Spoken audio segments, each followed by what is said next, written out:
Chapter 1860. According to convention, the first thing the teams did after entering the arena was to introduce their teams, starting with their background, qualifications, and battle records. Everyone here is a top-tier team, each with a glorious battle record. If I really had to make a fuss, I can make a fuss. But in order not to have my legs broken by the readers, I chose to skip this long paragraph. After the team introductions were over, the 9 qualified teams entered the arena one after another and sat in their seats. The rules of the competition were the same as before. For the sake of fairness, the competition would use a random draw system. The system would randomly choose 2 teams to compete. However, every team had the right to challenge the team they want to challenge. After the 9 teams took their seats, the host on stage announced the start of the competition. At the same time, the arena lights dimmed, and 2 pillars of light descended from the sky, landing on the positions of the teams. Wait! Just as the pillars of light were about to start the random draw, a voice suddenly rang out in the arena. Everyone looked in the direction of the voice. The lights turned and landed in the direction of the voice. They saw Wade press the challenge button with one hand and point at Wang Yu and the others with the other. We, the freelance team, want a challenge. We want to challenge Ragtag Team. Whoa! Wade's words were met with boos in the arena. Everyone knew that the motley crowd battle team was the only battle team that had qualified as an amateur amongst the 9 battle teams. As the name implied, the amateur team was just for fun. Compared to the professional team, they were naturally much weaker. Such a weak team was definitely the weakest of the 9 teams. The teams present were all famous experts in the industry. As experts, they naturally had to have the dignity of an expert. Not bullying the weak was the basic principle of an expert. If they were randomly assigned to an amateur team, then there was nothing they could do about it. The system was the best arrangement, so they could just treat it as a lucky day. But to challenge an amateur team just because they were a professional team was a bit disdainful. What was a challenge? A challenge was a fight against a stronger opponent out of confidence in one's own strength. If the opponent's strength was far inferior, then what kind of challenge was that? That was bullying. Only those who were not confident in their own strength would use the weak as a stepping stone. Bullying noobs was a despicable behavior in the eyes of ordinary players. Now that it had appeared in a top-tier professional competition, it was truly shocking. Even the various pro players who were also part of the finalists didn't know whether to laugh or cry. The freelance team is still as promising as ever. They actually challenged the amateur team. This is the funniest thing I've seen this year. I really don't know what this stupid donkey Wade is thinking. When the Pantheon members saw Wade jump out to challenge the motley crew, they also sighed. What a brainless guy. He's not brainless. Rocky, the instigator, sneered. If you didn't know that the Grandmaster of Combat was very strong, would you have challenged him in your shoes? This, hearing Loki's words, Uranus and the others were speechless. It was human nature to bully the weak. Everyone wanted to be a gentleman because they couldn't bring themselves to do so. Of course, in Western culture, the gentleman should be changed to a knight. Actually, who didn't want to enter the next round easily? They just didn't have a good reason to convince themselves. The freelance team was not a bunch of idiots. Of course, they wouldn't just be used like that.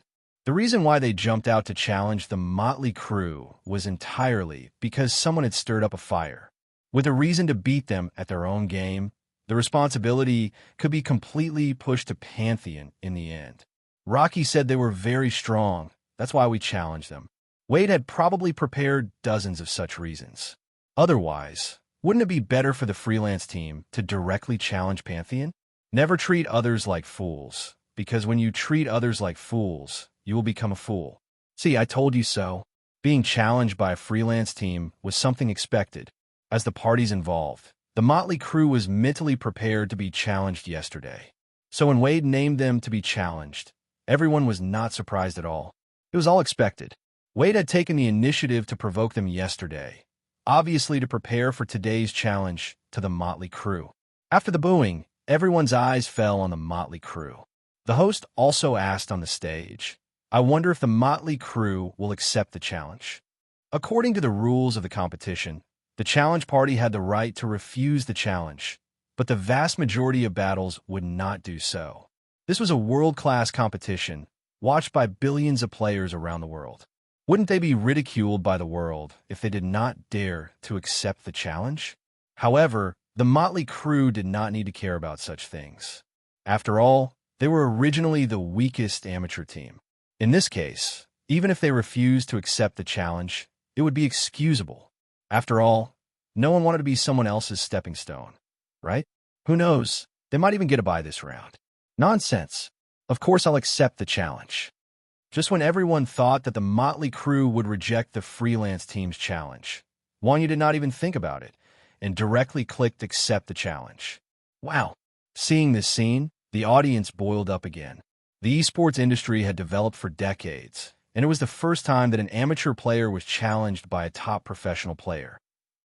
It was even more unheard of for an amateur player to accept a challenge from a top professional player.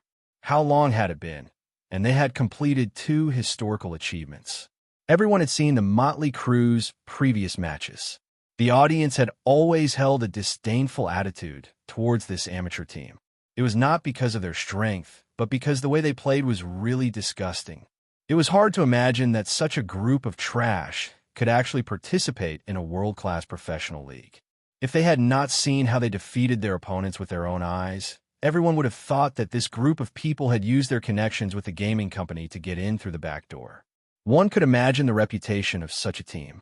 However, after Wang Yu decisively accepted the freelance team's challenge, everyone's original view of the motley crew suddenly changed.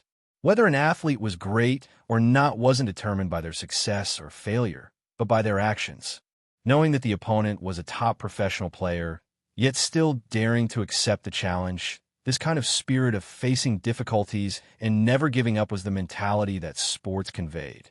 They could be defeated, but they would not admit defeat. As a result, the motley crew's previous actions were seemingly forgiven by everyone. In comparison, the freelance team that challenged amateur players as professional players seemed increasingly insignificant. Chapter 1861. After confirming the two teams entered the arena under the guidance of the staff. The scene in the arena changed, and the holographic projections of the 2 teams appeared on the arena. Because Motley Crowd was the one being challenged, Motley Crowd had the home advantage. In the first one-on-one match, Motley Crowd would choose the map. What map should we choose for the first match? Although Wang Yu was the captain of Motley Crowd, Wang Yu is a simple and crude person with a simple mind. Wang Yu also knew that Motley Crowd's individual strength was far inferior to other teams. Choosing a map naturally could not be done casually, so he turned around to seek Wuji's opinion. After all, Wuji was Chuanjin's inept advisor. Arena, Wuji said firmly. The probability of losing points is too high. We can't lose any points that we deserve. Yes. Wang Yu nodded and chose the arena. Seeing that the map on the field had changed to an arena, the audience was surprised again. Arena? Are they going to fight head-on? Awesome. That's awesome. I didn't expect Motley Crowd to have such guts. Even the 2 commentators were dumbfounded. That's not right. When did this Motley Crowd become so tough? Indeed, according to Motley Crowd's usual style, they would definitely choose a large map as long as they were the home team. After all, with the strength of Motley Crowd, not allowing the opponent to score would be considered a win. However, this time, they chose the arena, which was a tough map. It was indeed somewhat unexpected. Sister Qingxue, the first match is up to you. After choosing the map, Wuji turned around and greeted Yang Na. As mentioned before, there were many opportunities to lose points later on, but they must not lose the points that they could get at the beginning. Yes, as a martial artist, Yang Na had always done things in a straightforward manner. After receiving Wuji's order, she responded softly and was directly transported to the arena. Archer? And a female archer? As soon as Yang Na stepped onto the stage, everyone was completely confused as to what the motley crew was thinking. The arena was the smallest map in the game, and the archer, the most ranged profession, was a profession that consumed a lot of maps. As we all know, when an archer PK with another player, most of the time, They would rely on the terrain and speed to kite the opponent and continue to grind the opponent to death. On the arena map, the archer's advantage in speed could be said to be directly cut in half. In such a small area, not to mention using the terrain, even kiting was not possible. Not to mention that the archer was a woman. In the game, female players and female drivers were basically on the same level. It was a derogatory term. It wasn't that players could belittle women, but holographic simulation games were different from keyboard and mouse games. The combat level of players in holographic simulation games was closely related to their combat level in real life. In this aspect, women's combat level was slightly lower than men's. In the past, there were many female players in the esports league, but this time, there were very few female players. The motley crew had inexplicably chosen a tough map, and had even thrown in a female archer. Could it be that they were here to deliver food to the enemy? Now, there were already players who began to speculate, and the rumors were made with eyes and nose. They said that the motley crew received money from the free team, so they deliberately delivered points. One side was stupid, and the other side was bad. This was something that happened all the time in the game. Combined with the motley crew's previous style and the current style, there was really a group of fools who believed it. The free team's player was an assassin. The assassin's name was very Chinibu, and it was called Invisible Man. Although the name sounded silly, it was prominent in the esports circle. It wasn't that there were no assassins who were invisible. Even a newbie like Wang Yu often heard this phrase when he first entered the game. At first, Wang Yu thought it was a joke about the assassin's stealth ability. Later, he realized that it was this invisible man. Seeing the invisible man on the stage, everyone was more convinced that the motley crew received money from the free team. In terms of professions, assassins basically had no natural enemies except for tank professions, especially vulnerable professions such as archers and mages. A female archer against a world-class assassin. The result was obvious. Ayaya, seeing the disparity in strength between the two people on the stage, Loki couldn't help but sigh.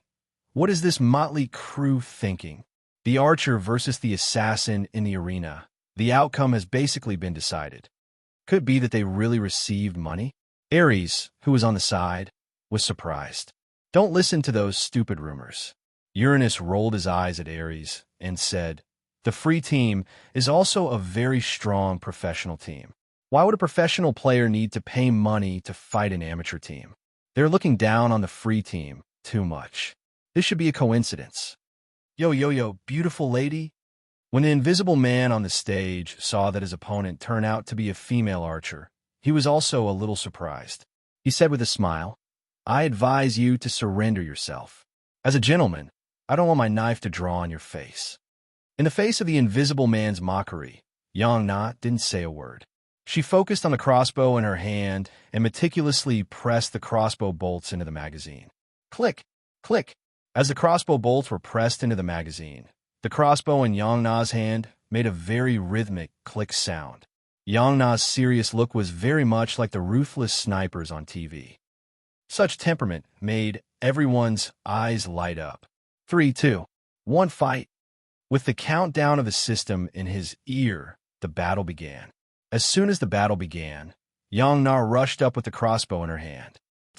Seeing this scene, everyone was at a loss.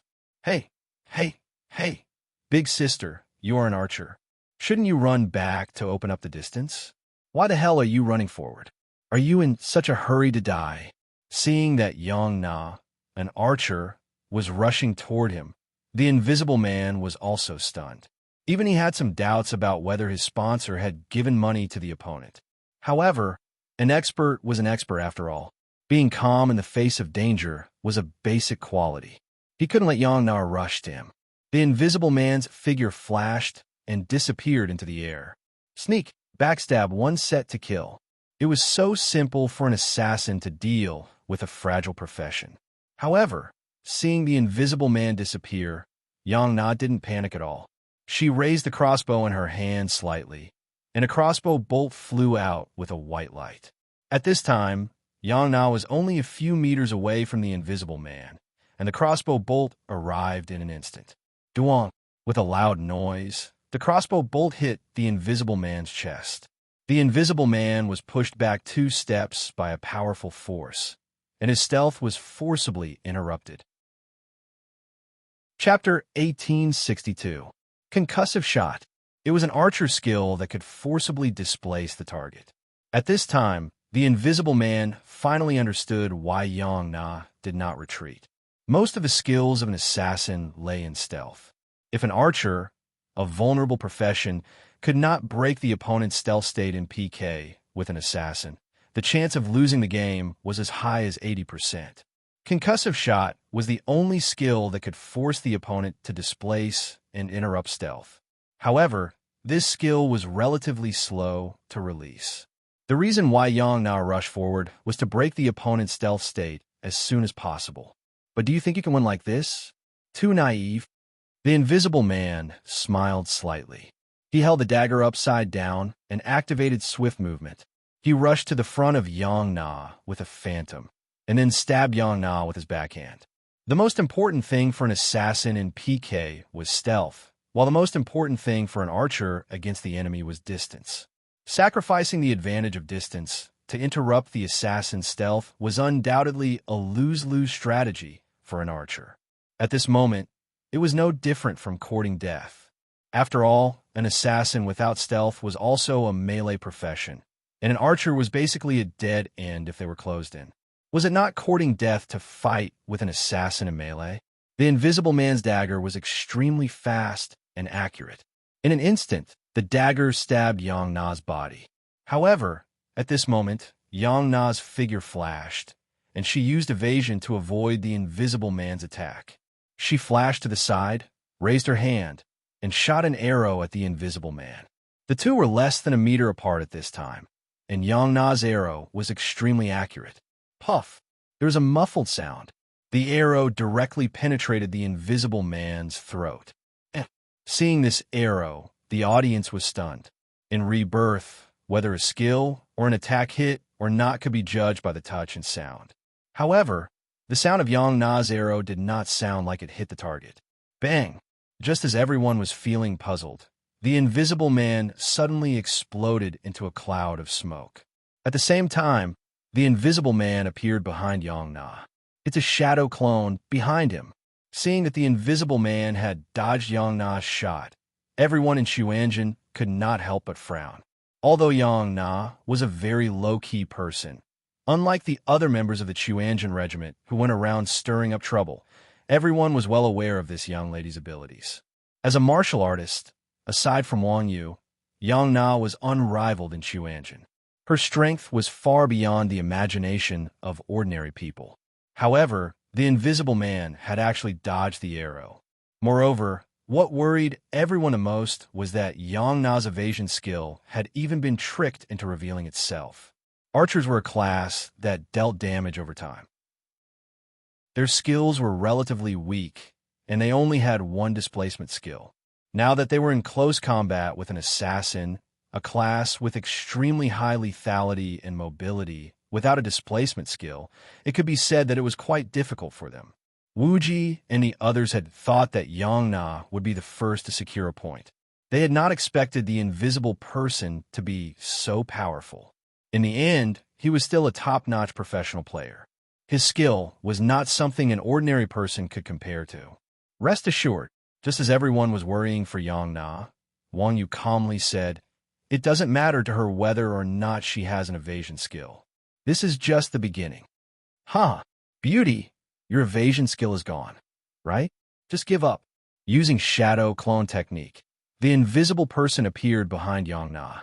Then, with a strange smile on his face, he held the dagger hilt with both hands and stabbed Yang Na with a backstab. Unexpectedly, at this moment, Yang Na's legs staggered and her body twisted, assuming an extremely strange posture. The Invisible Person held the dagger in both hands and rushed from behind Yang Na to the front. The backstab missed. Seeing Yang Na evade the opponent's attack in an extremely strange manner, the audience was slightly surprised. On the other hand, the professional players below had a horrified expression on their faces. After all, amateurs enjoyed the show, while experts recognized the artistry.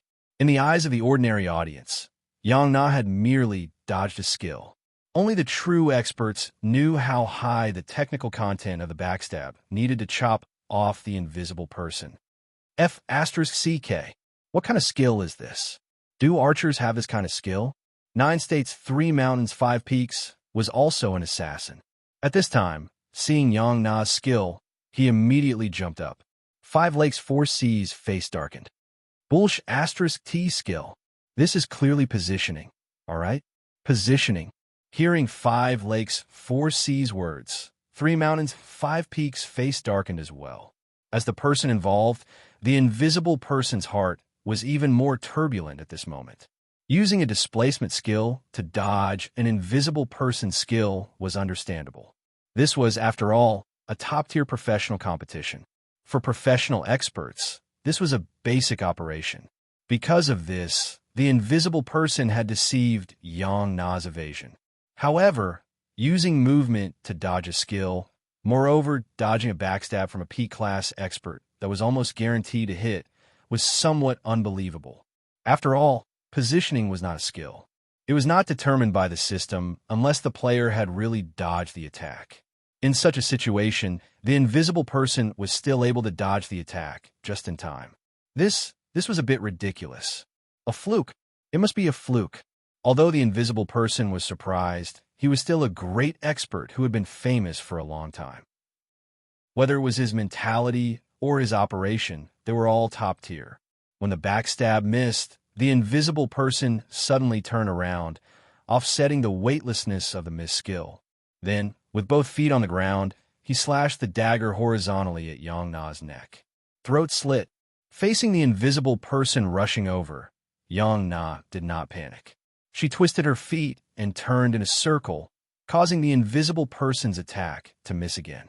This time, the invisible person's mentality was a little broken. Dodging the first time could be explained as a coincidence, but could it also be explained as a coincidence the second time? How F***king high was his luck? While dodging the invisible person's attack, Yang Na raised the crossbow in her hand and fired 3 crossbow bolts at the back of the invisible person's head. The invisible person hurriedly turned around and waved the dagger in his hand up and down, accurately knocking Yang Na's 3 crossbow bolts to the side. Just as the invisible person raised his dagger to block the bolts, Yang Na rushed forward, following behind the bolts and rushing in front of the invisible person. After missing the throat slit, the invisible person was already in a state of panic. At this time, he was also busy blocking the flying bolts. When he saw Yang Na rushing in front of him, he was completely stunned. Yang Na grabbed the invisible person's shoulder with her left hand and pulled and pressed down. At the same time, she jumped and rode on the invisible person's back. In order to attract players, the female players dressed as sexy as possible. This was especially true for the archers, who all had long legs. F***CK. I'm so envious. Seeing the invisible person's neck being clamped by Yang Na's snow-white thighs, the audience could not help but whistle, unreservedly expressing their envy for the invisible person. Please remember this book's domain name. Mobile version website. Chapter 1863. The Invisible Man, a game geek, seemed to be a single old dog. He was directly stunned by this sudden happiness. Just when everyone was lamenting the Invisible Man's luck with women, Yang Na firmly fixed the Invisible Man's head with her legs. At the same time, she stretched her hands left and right and took out a crossbow arrow from the ammunition clip on both sides of her thighs. Then, she stabbed the Invisible Man's eyes with her backhand. Puff! A sound that did not sound very powerful was heard. 2 crossbow arrows were deeply inserted by Yang Na into the Invisible Man's eye sockets. Just like that, everyone in the audience felt what it meant to be shaken, especially those guys who were envious of the Invisible Man just now. In the next moment, they subconsciously covered their eyes and their faces turned pale. Damn it, this harmless-looking little girl was actually so cruel. In the ring, the Invisible Man let out a heart-wrenching scream. Of course, it was not pain, but fear. As a holographic simulation game, although Rebirth was real, it was still very humane and did not add pain drops. Otherwise, this would have taken the Invisible Man's life. Pada. After inserting 2 crossbow arrows into the Invisible Man's eyes, Yang Na's legs loosened, and she somersaulted backward and landed steadily on the ground. At this time, the Invisible Man's mentality was completely broken. Rebirth had a very disgusting control effect called blind. Once blind was used, the person would be blind and could not see anything at all. As a normal person, they would be very anxious in this state. Of course, the archer did not have a blind skill, but Yang Na was more ruthless. The first move was a physical blind. Wouldn't it be very unreasonable if he could still see things when his eyeballs were pierced? Old Cow was a very strict author. The Invisible Man suddenly fell into endless darkness. The assassin's conventional way of playing was to make the target unable to see themselves. Yang Na was more direct. She simply made the Invisible Man unable to see anything. This was also another kind of giving him a taste of his own medicine. The Invisible Man could not hit Yang Na when he was not blind. At this time, he was blind, so naturally, Yang Na would not be able to hit him. After blinding the Invisible Man, Yang Na immediately distanced herself. No matter how the Invisible Man waved his dagger and slashed, he couldn't hurt Yang Na at all. Yang Na, on the other hand, meticulously shot her arrows into the Invisible Man's body. The pitiful Invisible Man's HP was depleted in the darkness. When he saw the light again, he had already been sent out of the arena and sent back to his team. In the first round, the motley crew won. The victorious Yang Na gently lifted the hair on her face and revealed a smile that seemed beautiful but was actually terrifying. Whether it was the audience or the contestants, they all remembered this terrifying face. Rocky clicked his tongue and sighed. It's a good thing those idiots from the free team went up to challenge her. Otherwise, if we had encountered her, we would probably have suffered the same fate. Of course, this move of Yang Na's was no stranger to Team 9 Provinces and Team Motley Mob, because Yang Na had used this move in the domestic competition. As a melee archer, Yang Na had neither explosive output nor control skills. If she wanted to win, in addition to exquisite positioning, she also needed the assistance of other fighting methods. This move of blinding through the eyes was also a unique move of Yang Na. As the challenger, the free team had no doubt that they could kill the motley crew. However, they were defeated in the first round in this way, which could be said to be a great setback to the morale of the free team. In the first round, everyone enthusiastically expressed that they wanted to be the first to go up. However, in the second round, everyone pretended that they didn't say anything and then lowered their heads and said nothing. What a joke. Everyone had seen the game just now. The other party could still counterattack in a disadvantageous venue and with a disadvantageous profession. It could be seen that this group of people was not as useless as they had previously thought. They were professional level experts. It was already disgraceful to win against amateurs. If they went up and were killed like the Invisible Man, wouldn't they lose face all the way to their grandmother's house? Moreover, this group of amateurs were a group. If a little girl was so careless, wouldn't the others be even more ruthless? This time, it was just an eye piercing. If they cut their vagina and stabbed their anus, it would be a trauma for the rest of their lives. It wasn't worth it to be beaten into a mental illness just for playing a game. I'm not going. I'm scared.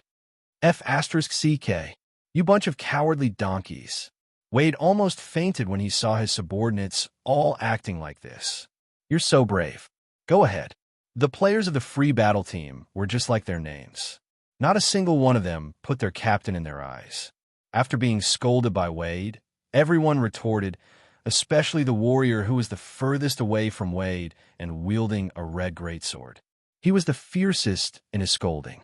Wade pointed at the warrior with a dark expression. Worf, you go for the second round. Me? Worf was stunned and asked in surprise, why should I go? Because you're the loudest at me. Wade pointed at himself. And I'm the captain. You have to listen to me. Worf. When the free team was choosing their next player, Yang Na was also teleported to her team. Seeing Yang Na appear in the group, Gao put on a fawning look and shouted, Little Annie Yang is awesome. Yang Na coldly pulled out a crossbow and glared at to place one's pride. I'll give you one more chance. Reorganize how you address me. Big Sister Yang is awesome. To place one's pride hurriedly corrected himself. Huh. Wu Ji laughed. To be honest, I didn't expect little sister Qingxue to win so fiercely. The other team's morale must have dropped quite a bit this time. As challengers and pro players, the free team's morale must have been high before the match. The reason why Wu Ji sent Yang Na out first was to suppress the morale of the opposing team. He did not expect Yang Na to be so vicious, and it even had an unexpected effect. Not only was the morale of the free battle team suppressed, but the audience also kept quiet out of fear. Who should we send out for the next round? Everyone asked. Although they had played the game with Wu Ji for so long, they couldn't guess what Wu Ji was thinking. And if they really wanted to guess, Wu Ji would shamelessly change his strategy at the last minute, not forgetting to humiliate those who try to guess his thoughts. Therefore, in this situation, it was best for Wu Ji to act as a supporting character. Do you even need to ask? Of course it's Old Demon. You idiots. Wu Ji looked at everyone in disdain and then pretended to be pretentious. We're going to crush the other team's morale in one go. Please remember this book's original domain name. Mobile version. Chapter 1864. With a flash of light in the ring, evildoers run wild, and his opponent were teleported to the ring at the same time. This was a duel between powerhouses that had no suspense. As an expert in an independent team, Wolf had been famous for a long time and had many fans in the esports circle. As soon as Wolf entered the ring, his fans stood up and cheered for him. Moreover, Rampage's stunning battle in the knockout stage was deeply engraved in everyone's hearts. A normal punch repelled a top-tier Shield Warrior's charge. An awakening skill broke through a top-tier Shield Warrior's suppression, and a final stomp turned his opponent into a white light. Although his opponent had been exhausted before, he was still a shield bearer who was known for his defense and HP. In just 3 moves, he had killed a top-tier Shield Warrior. Whether it was judgment, reaction, or attack, Evildoer's Runwild's attributes were almost perfect. Moreover, as a strength-type player, his battle was extremely thrilling to watch. He had even overshadowed Wang Yu, who was in the same arena as him. After all, although Wang Yu's mechanics were strong, most people could not see it. He had an arrogant attitude, while Evildoer's Runwild's simple and violent fighting style was more in line with the player's taste. Such a powerful expert naturally attracted countless fans in a single match. In the eyes of the audience, he was one of the 2 best players in the motley crew, and in comparison, he was the stronger one. Now that Evildoer's Runwild was on the ring in the second match, the audience was naturally excited. As the saying went, know yourself and know your enemy, and you will never be defeated. Professional competitions were not only about skills and mechanics, but it was also very important to have information about the opponent. Although the independent team players looked down on the motley crew, they had also seen the motley crew's battle videos. Of course, Wolf knew how terrifying the Grandmaster of Combat before him was. Although Evildoer's Runwild did not have many screenshots, his record of killing a top-tier Shield Warrior with 3 punches was still very impressive. Therefore, when he saw that his opponent was Evildoer's Runwild, Worf was on full alert and did not hold back at all. As the countdown ended, Worf wielded his red greatsword with both hands and launched a combat aura slash at Evildoer's Runwild. As for Evildoer's Runwild, he did not dodge the incoming attack. Instead, he waved his right hand. Ha! Worf's aura slash was easily shattered by Evildoer's Runwild. Of course, no one was surprised by Evildoer's Runwild's high judgment. Aside from ultimate skills, Shield Warriors could even knock back charge, which had the highest judgment, with a single punch, not to mention Battle Aura Slash, which had extremely low judgment. If Evildoer's Runwild hadn't broken it, it would have been unexpected. Since even ordinary players knew this, Worf also knew that the Battle Aura Slash was only a feint. The moment the Battle Aura Slash was unleashed, Worf followed up with charge at Evildoer's Runwild. No matter how strong a Shield Warrior was, as long as he attacked, he would have an opening. The moment evildoers run wild dispersed the battle aura slash, Worf was left defenseless. Before evildoers run wild could retract his arm, Worf was already in front of evildoers run wild. Although evildoers run wild had the judgment to knock back charge, evildoers run wild did not even have the chance to swing his fist. The only thing he could do now was to forcefully block the skill with his body. A warrior's combos were always simple and violent. As a top-tier shield warrior, Worf's combos must be superb. As long as his target was hit by one of his combos, Worf was confident that he could kill his opponent in one go without giving his opponent a chance to breathe. For example, this charge would stun the target after being knocked back. All Worf had to do was to follow up with Charging Slash and Rising Dragon Slash, and evildoers run wild would be knocked into the air. Being knocked into the air meant that the opponent had lost the ability to fight. With the combination of Fierce Dragon Slash, Rising Dragon Slash, and Collapsing Earth Slash, the Grandmaster of Combat's meager HP would be dead for sure. However, all of these were just Worf's simulations before he attacked.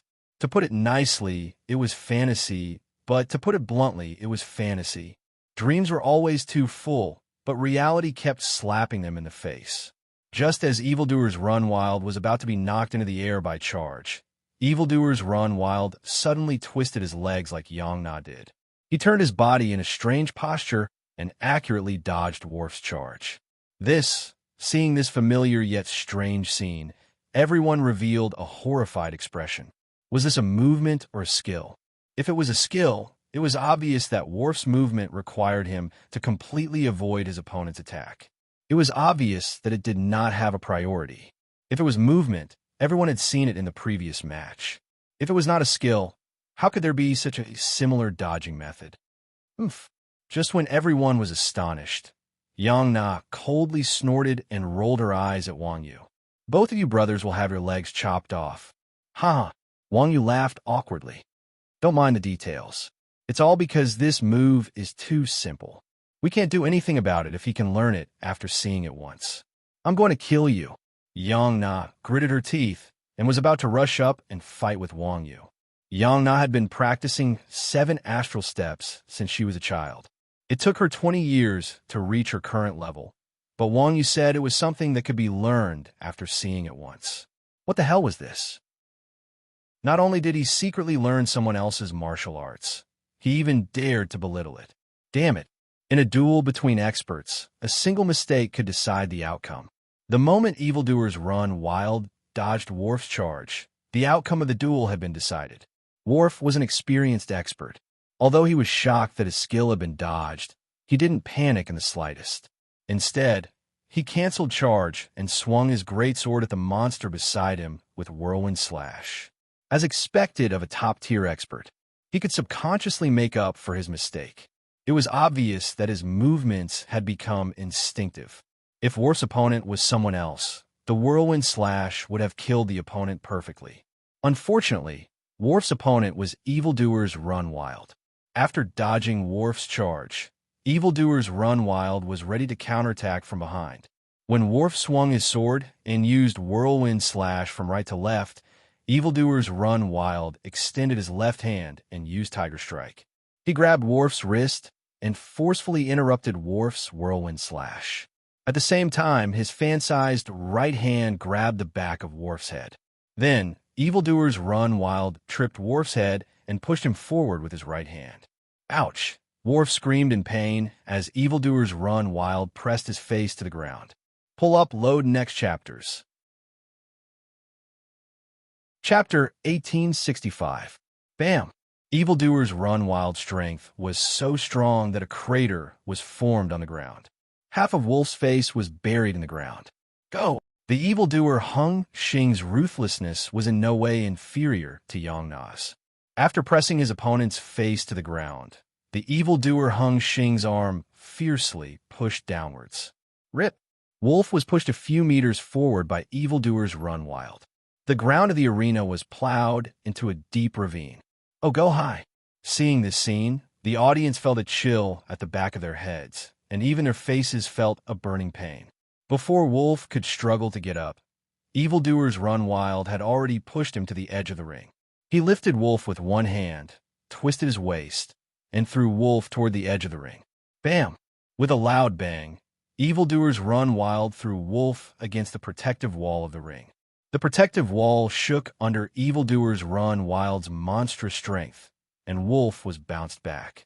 At this time, the demon Hung Xing did not take 2 steps back. Instead, he leaped up and kicked Wolf's waist. Sky-shattering kick. Wolf's movement was fast. It was obvious that he had added points into agility. In fact, no matter what class the top players in the game had, adding points into agility was a must. After all, speed was crucial in a holographic simulation game. Evildoers Run Wild's kick was one of the ultimate skills of a Grandmaster of Combat. It could even break the sky, let alone a warrior who had added points into agility and did not have much health. Wolf's HP had dropped a lot after being kicked by Evildoers Run Wild on the ground. With this kick, he turned into white light and died on the spot. 3 moves. Another 3 moves. He blocked the combat aura slash, moved sideways to interrupt the whirlwind slash, and ended the battle with the last kick. Another top player was defeated by Evildoers Run Wild in 3 moves. At this moment, the scene was dead silent. Even a top-notch expert could not last more than 3 moves against this Grandmaster of Combat. Just how strong was this person? Could it be that adding points to strength is the correct way to play this game? In the past, in the Chinese server, there was Grim Reaper's Left Hand and Evildoers Run Wild. The 2 of them set off a craze for players to increase their stats, causing countless new players to go astray and wash their faces in tears. The game was forced to create a strange item that could only be found in free online games, such as cleanse potions. After this battle, Evildoers Run Wild finally spread the seeds of evil to the whole world. The heavy sword had no edge, but it was extremely skillful. How could an ordinary person achieve this realm? Even Evildoers Run Wild had quite a few pieces of equipment that increased agility. To move unhindered, how many major guilds in the world would give their boss equipment?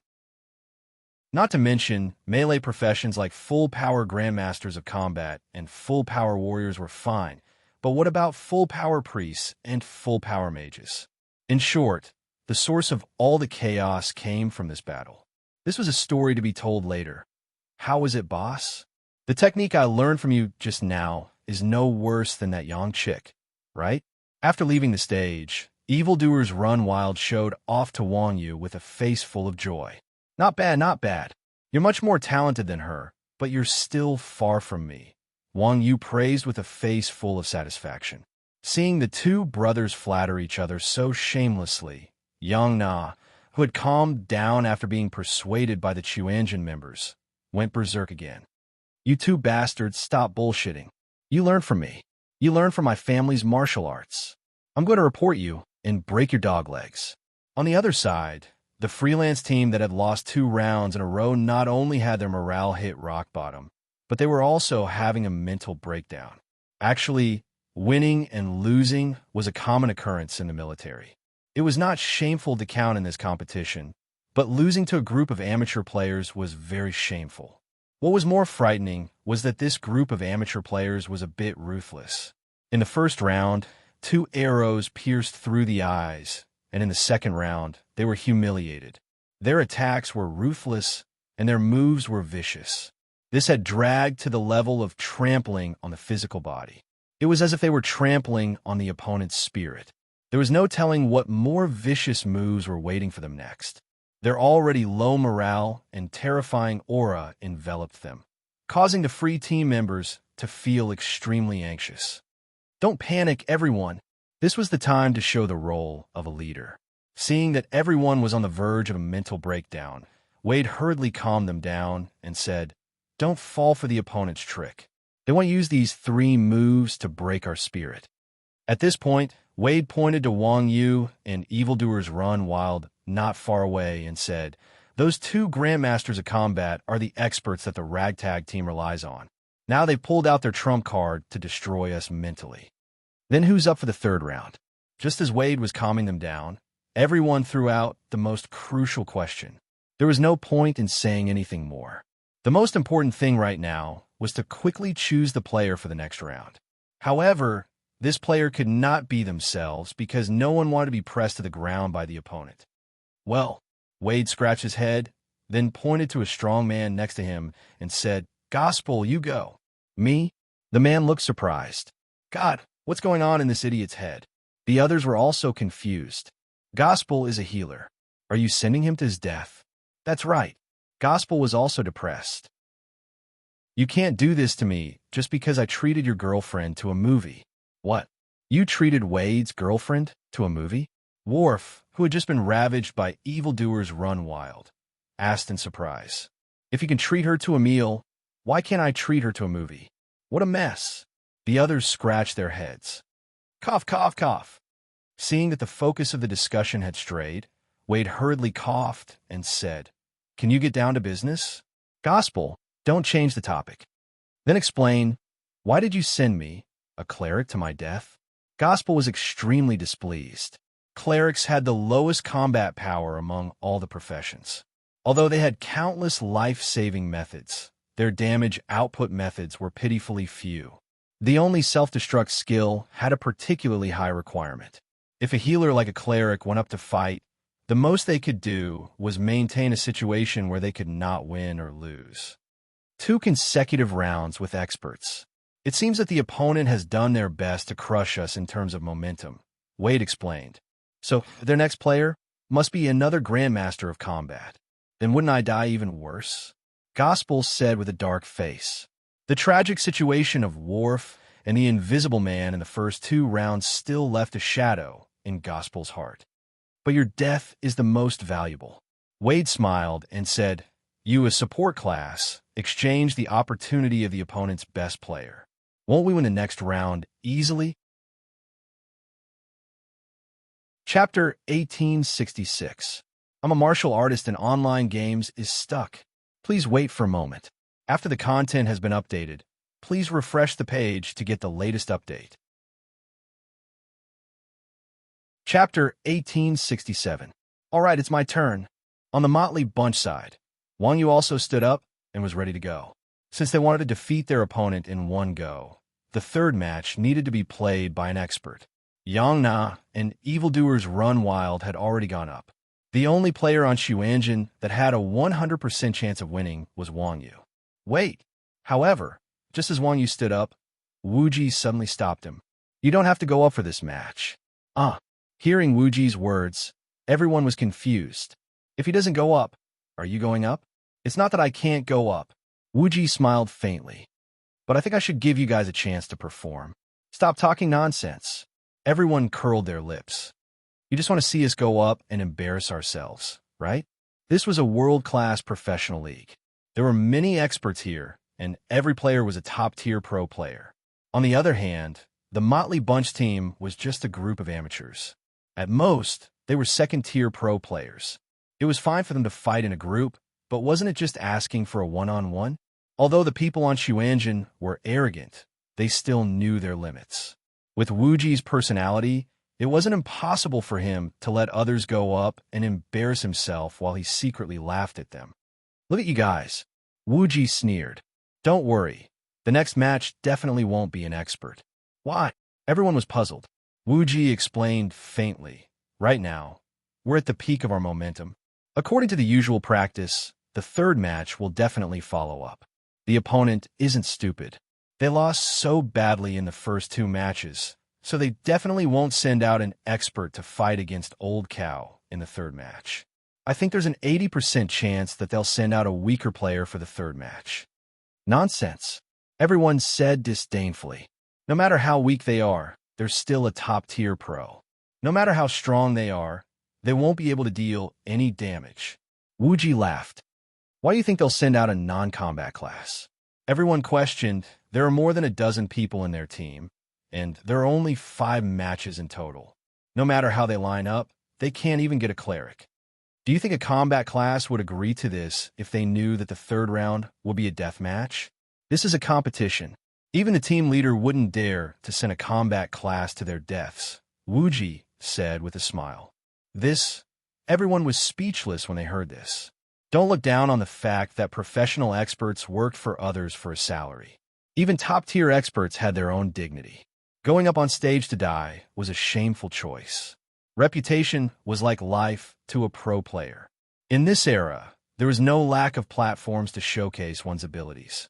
Even the boss behind the scenes wouldn't dare to force the esports players to do something that would ruin their own reputation, let alone a mere captain. Especially now that they were in the middle of a match. If they angered the players and caused them to fight passively, they would lose more than just this match. Hence, in such a situation, the best choice was a non-combat class. After all, support classes were meant to be sold out. Even if they lost, it wouldn't be shameful for a non-combat class to be defeated. Then who's going for the third round? After realizing this, everyone asked again. Wuji pointed at Enlao and said, "Second brother, go. It's safer for him to go." Are you looking down on us? The group of Steel elites started to make things difficult again. That's right. I'm looking down on you guys, Wuji said in an extremely annoying tone.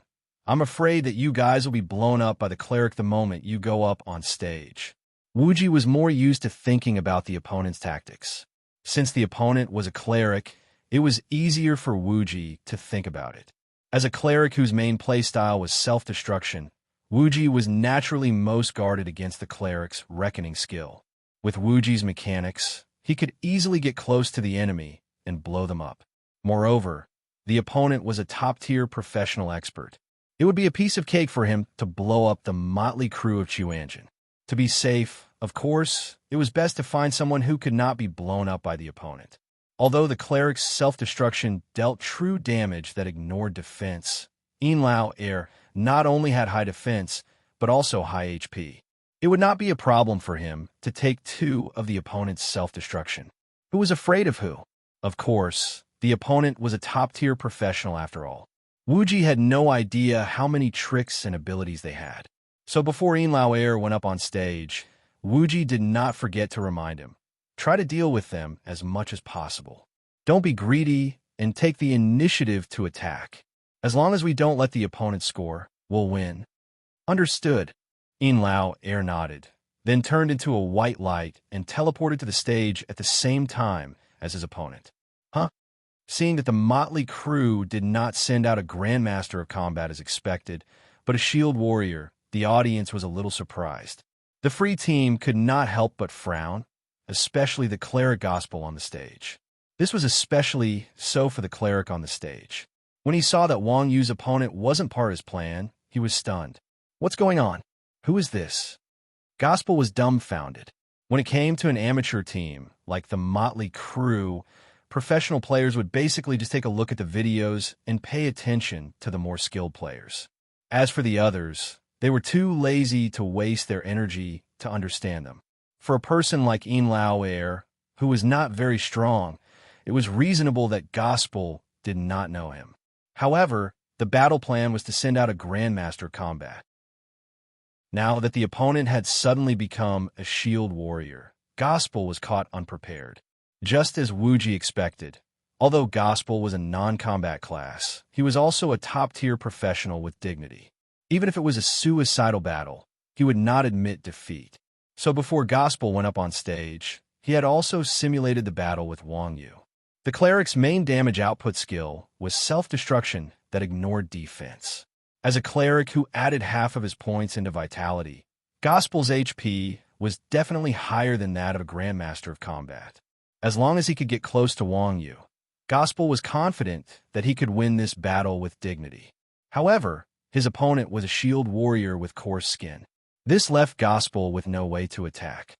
At the end of the day, the cleric was a magic class.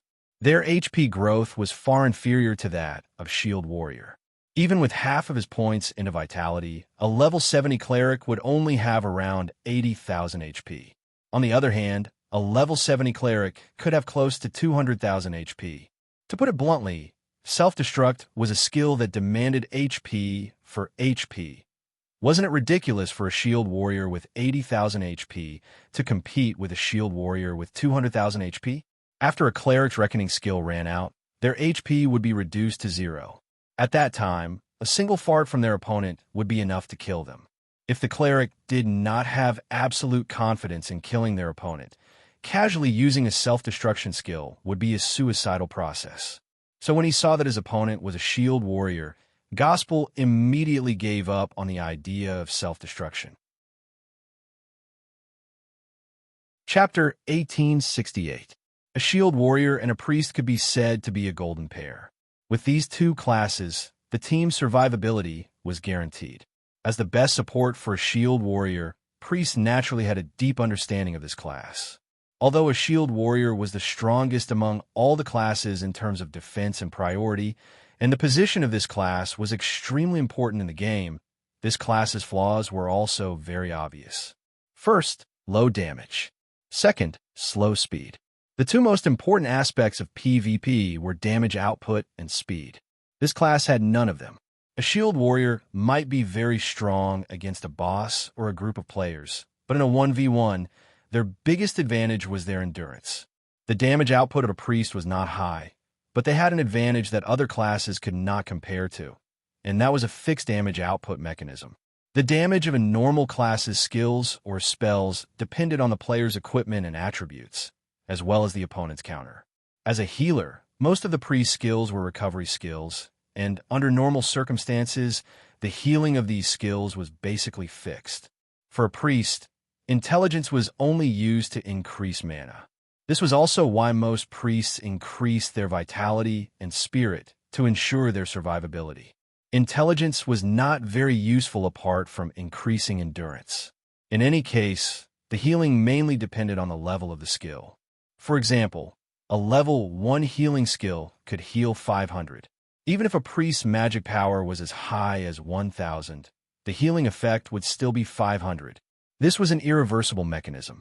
Some people would also say in a 1v1, what was the use of a priest having a fixed damage output mechanism? Could it be that they could still win by healing the opponent? Obviously, compared to a normal priest, a fixed healing mechanism was useless in a 1v1, but for Gospel, it was useful. Gospel's nickname was Poisonous Milk. This guy had a skill called attend to one thing and lose sight of another. After activating this state, Gospel's healing skill could be used on any target, including local units. However, the difference was that when the healing skill was used on an enemy unit, it would become a damage output skill of the same amount. Of course, even so, the healing output of a priest was fixed. The highest damage output of a priest skill was only a few thousand. In this era, where a normal attack could deal tens of thousands of damage, this little bit of damage was almost equivalent to scratching an itch. However, at this time, it was Gospel's only hope of winning. When the countdown began, Gospel raised his staff and threw a holy orb at Air from afar. Bang! With his short legs, Air didn't have a habit of dodging skills. He simply raised his shield slightly, and the holy ball of light shattered into specks of light. When Air used his shield as a skill, there was a blind spot. During this gap, Gospel used his left hand and quietly threw 3 talismans at his feet. Gravity Rune. Priests and holy knights were both divine occupations, and many of their basic skills were the same. For example, holy knights could use the priest's heal, and priests could use the holy knight's gravity. The only difference was that a paladin's gravity spell could be directly cast on a target, while a cleric's gravity talisman was a triggered skill. Like a trap, the target had to be within the range of the talisman to activate. Just like the paladin's gravity spell, the target's movement speed would be greatly reduced under gravity, and the 3 gravity talismans could immobilize the target. After all, healing wasn't an instantaneous skill.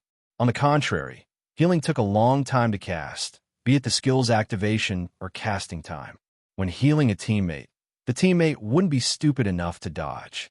However, it was more difficult to hit the enemy. Since the opponent wouldn't just stand there and take a beating, then he would create the conditions for the opponent to stand there and take a beating. After burying the talismans, Gospel took a step forward and stepped on them. At the same time, Air finished blocking the holy ball of light. At this time, Gospel smiled at Air and made a provocative gesture with his finger. Then, he threw another holy ball of light. Gospel only had one goal, and that was to provoke Air. Holy Orb was the lowest leveled cleric skill. Using this skill to continuously attack a target on the stage was equivalent to provoking them endlessly. Although I can't hit you, you'll still have to take my hits. Moreover, it's the low-level spit attack. In Lao Air was a combat class. Under normal circumstances, he would take the initiative to attack after being humiliated by a non-combat class. Now, if Yin Lao Air stepped into the range of the gravity talisman, he would fall into Gospel's trap. With Yin Lao Air's attack power, even if a skill hit Gospel, it wouldn't deal much damage. However, if Yin Lao Air triggered the gravity talisman, it would be impossible for him to escape. The gravity talisman was a low-level skill with low concealment. Players had to step on it to hide, and it had a low chance of triggering. Moreover, its cooldown wasn't long, and once the target was controlled, it would be a piece of cake for an expert like Gospel to grind Yin Lao Air to death. No matter how high Yin Lao Air's defense was, it would be useless in the face of a fixed damage output. Gospel's calculations were brilliant. Not only did he simulate the battle, but he also put himself in Yin Lao Air's shoes. However, in the face of Gospel's provocation, Yin Lao Air acted as if he didn't see it. He just stood there and didn't move.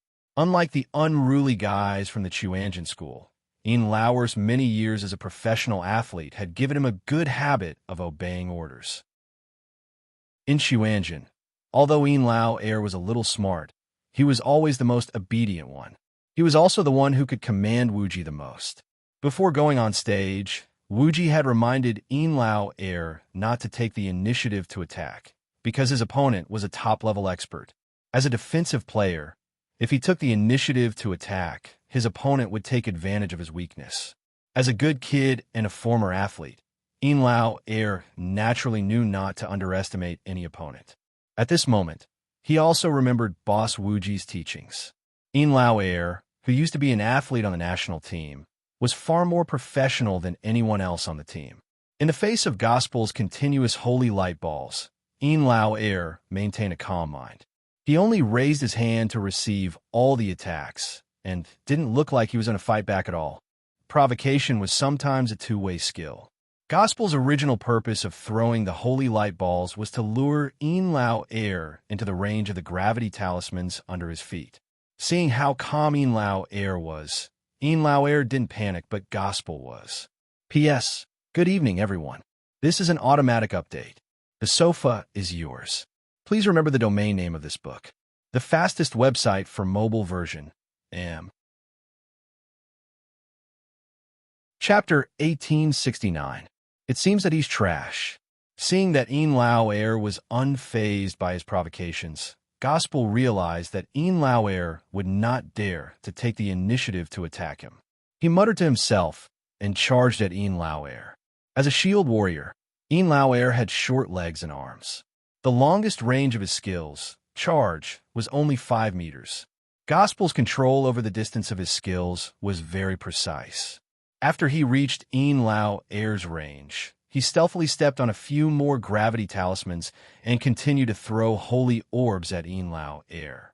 You didn't move when I was far away, but now that I'm right in front of you, you still don't dare to fight back? At this distance, aside from charge, you can't use any other skills. Yin Lao Air had been able to survive in Chuanjin for so long without suffering any losses. He was a shrewd fellow. Initially, Yin Lao Air had only listened to Wuji's orders and ignored his opponent.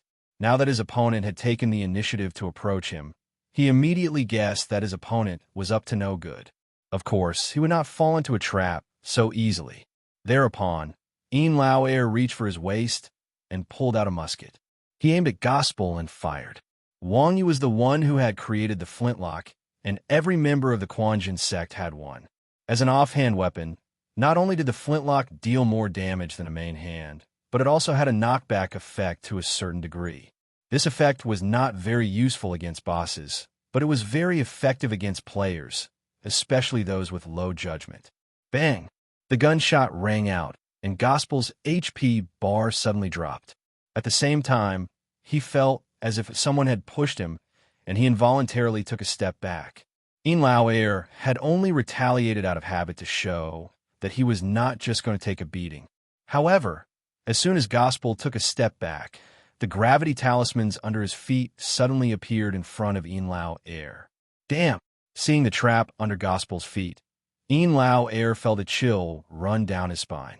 Although Lao Air didn't know what powerful attack methods his opponent had, he knew what would happen to him if he was controlled by the gravity talisman.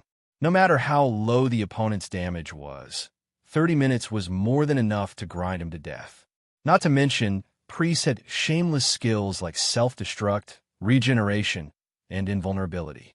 On the off chance that his opponent used invincible holy light and his recovery skill, he wouldn't be able to escape either.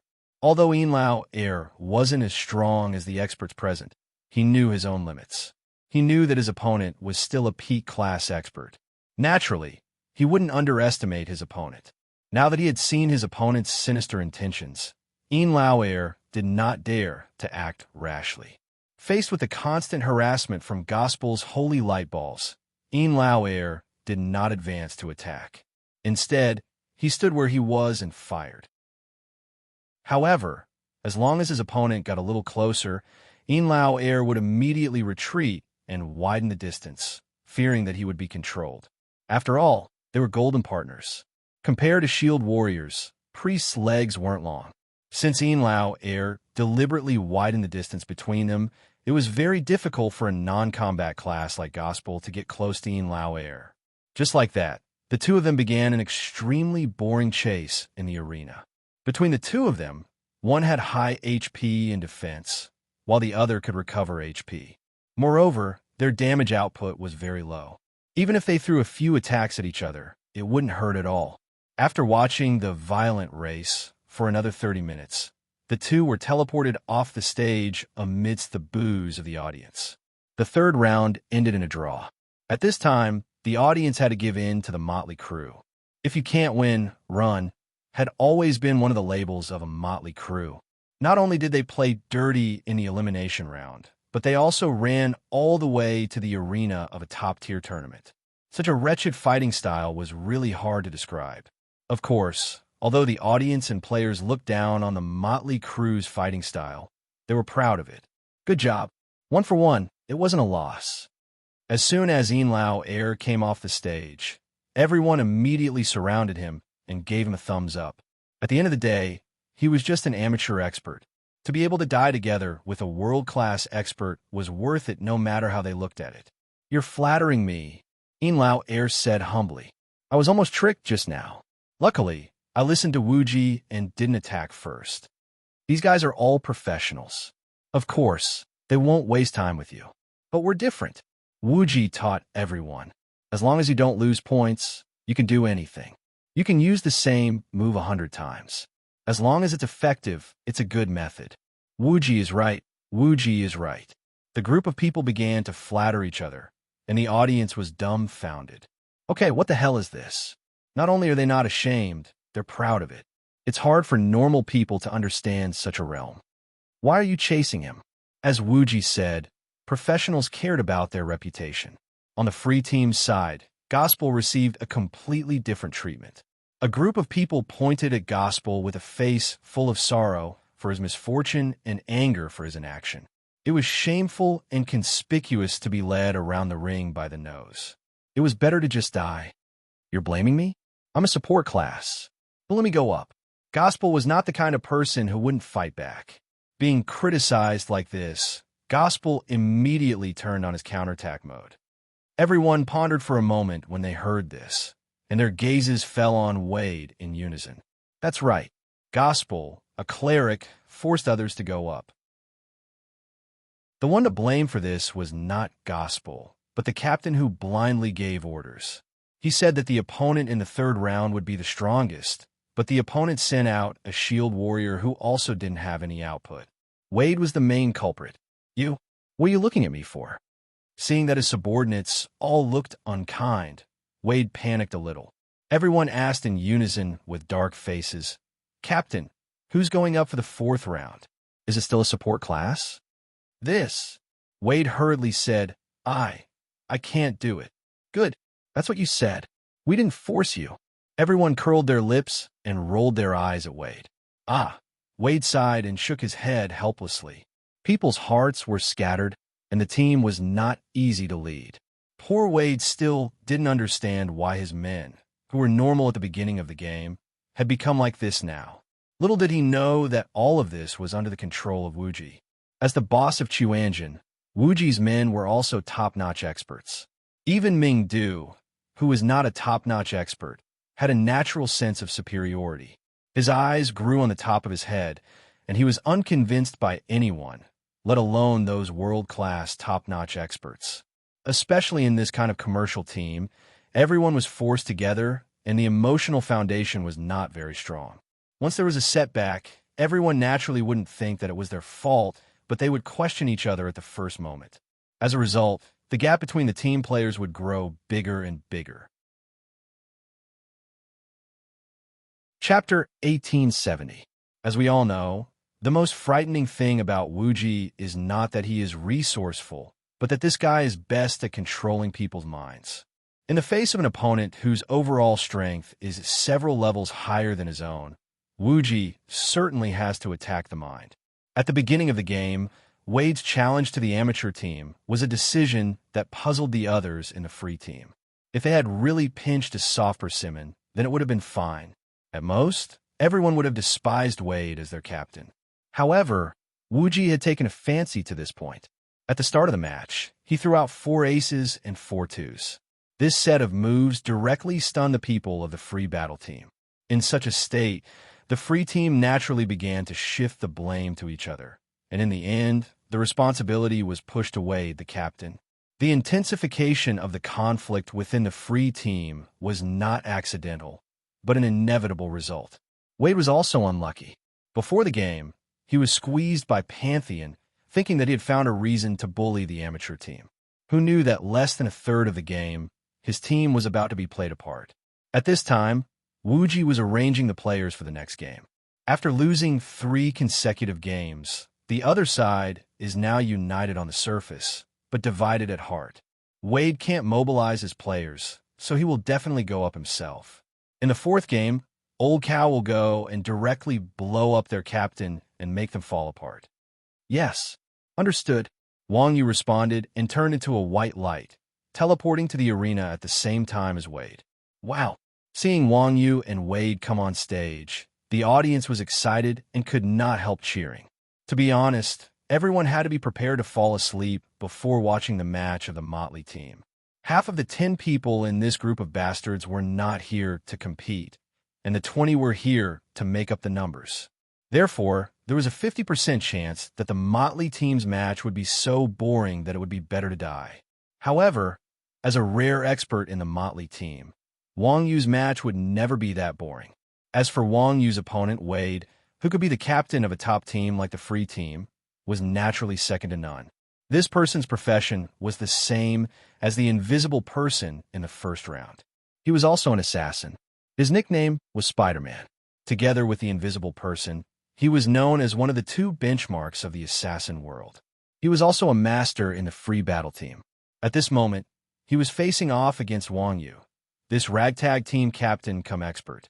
It could be called an ace against an ace. Everyone had just experienced a long and boring duel, and now was the perfect time to wash their eyes.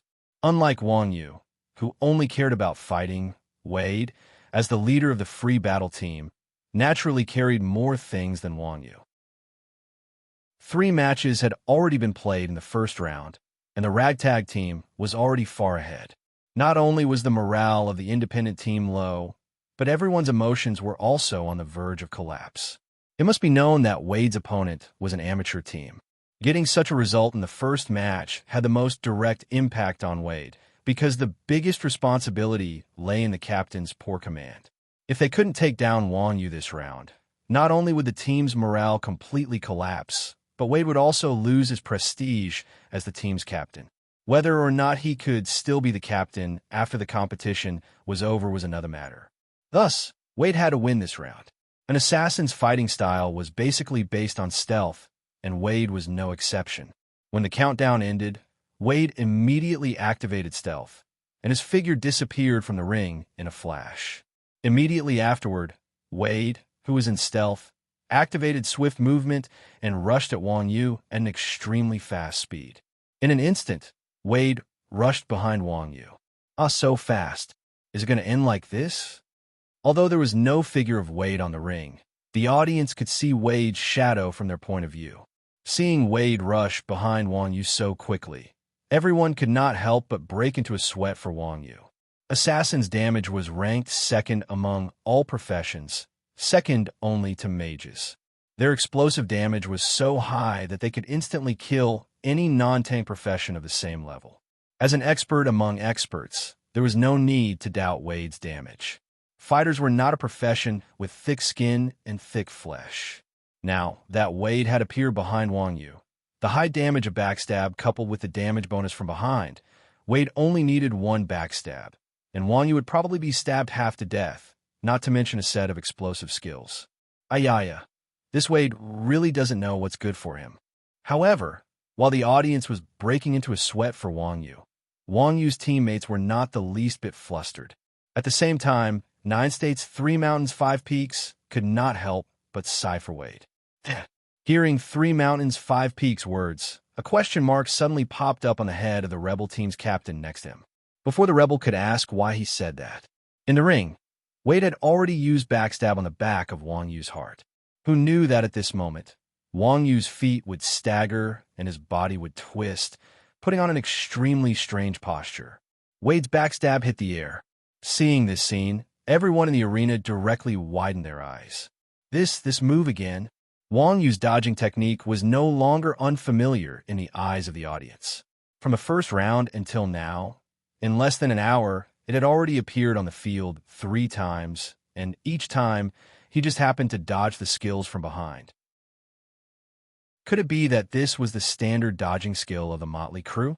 At this moment, not only were the audience extremely surprised, but the professional experts were also dumbfounded. Of course, what surprised the experts was not Wang Yu's dodging posture, but why Wang Yu was able to dodge at that time. It had to be known that whether it was the first or second round, the opponent's back attack was fair and above board, and the dodger was also prepared. Wade, who was behind Wang Yu, had entered stealth at the beginning of the game, and the moment backstab was used, stealth only came into contact. But Wang Yu seemed to have long since known that the opponent was going to appear behind him and made a timely dodging movement. This was truly somewhat unbelievable. Could it be that Wade had sensed it the moment backstab was used and then reacted? This was even more unbelievable than just predicting the opponent's movements. No, impossible. Wade's eyes were about to pop out of his head when he was so sure that his attack had missed. He had clearly been in stealth all this time, so how could he still be dodged? Could it be that the opponent had a skill that could see through stealth? Just as Wade was surprised, he saw a faint smile and a palm slap toward Wade from behind. As a master of the house, Wade was still very strong. If it had been an ordinary person, hearing Wang Yu's laughter behind them, they would certainly have subconsciously turned around. Wade, however, did not think about it and rolled on the ground to avoid Wang Yu's attack. The moment he rolled, Wade's head was down, his hands spread out toward Wang Yu, and 2 silver threads shot toward Wang Yu. Chapter 1871. Silver Thread. Shoot 2 poisonous silver threads at the target. After hitting the target will fall into a weakened state. This was Spider Wade's signature skill. Wang Yu reacted very quickly. Facing the silver thread, Wang Yu leaned back slightly, and the silver thread flew past Wang Yu's face. Just then, Wade's hands jerked and his figure flashed and appeared behind Wang Yu. Then Wade pressed his hands against the ground and kicked Wang Yu's back with both feet. Swallow flying kick. After being kicked by Wade, Wang Yu's feet were kicked off the ground and he was suspended in the air. Just as Wang Yu flew up, Wade opened his hands again and the silver thread in his hands flew out and wrapped around Wang Yu. When Wang Yu flew to the highest point in the air, Wade appeared behind Wang Yu. His arms wrapped around Wang Yu, who was wrapped in the silver thread in the air, and suddenly fell, smashing Wang Yu head first into the ground. Lilianhua. Bang! After a loud noise, the ground of the arena was smashed into a cloud of smoke.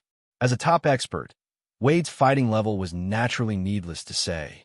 From the first time he used Silver Thread to when Wang Yu was smashed head first into the ground. Although this set of skills seemed complicated, it only took about a second from beginning to end. This set of smooth movements was too much for everyone's eyes to take in, and they all cried out in delight. However, a cold sweat flowed down Wade's cheek. As a top expert, he could naturally feel whether he hit the target or not. The enemy in his hand didn't seem to be quite right. Bang! With a muffled sound, Wang Yu and Wade's hand suddenly burst open. Sure enough, it was a doppelganger. Seeing this scene, Wade's face immediately showed a shocked expression. Hee hee, you're pretty good. I was almost hit by you. At the same time, Wang Yu's voice sounded in front of Wade. He can dodge this? Seeing Wang Yu use a doppelganger to dodge Wade's combo, the eyes of all the pro experts in the audience almost flew out. As the saying goes, know yourself and know your enemy, and you will never be defeated.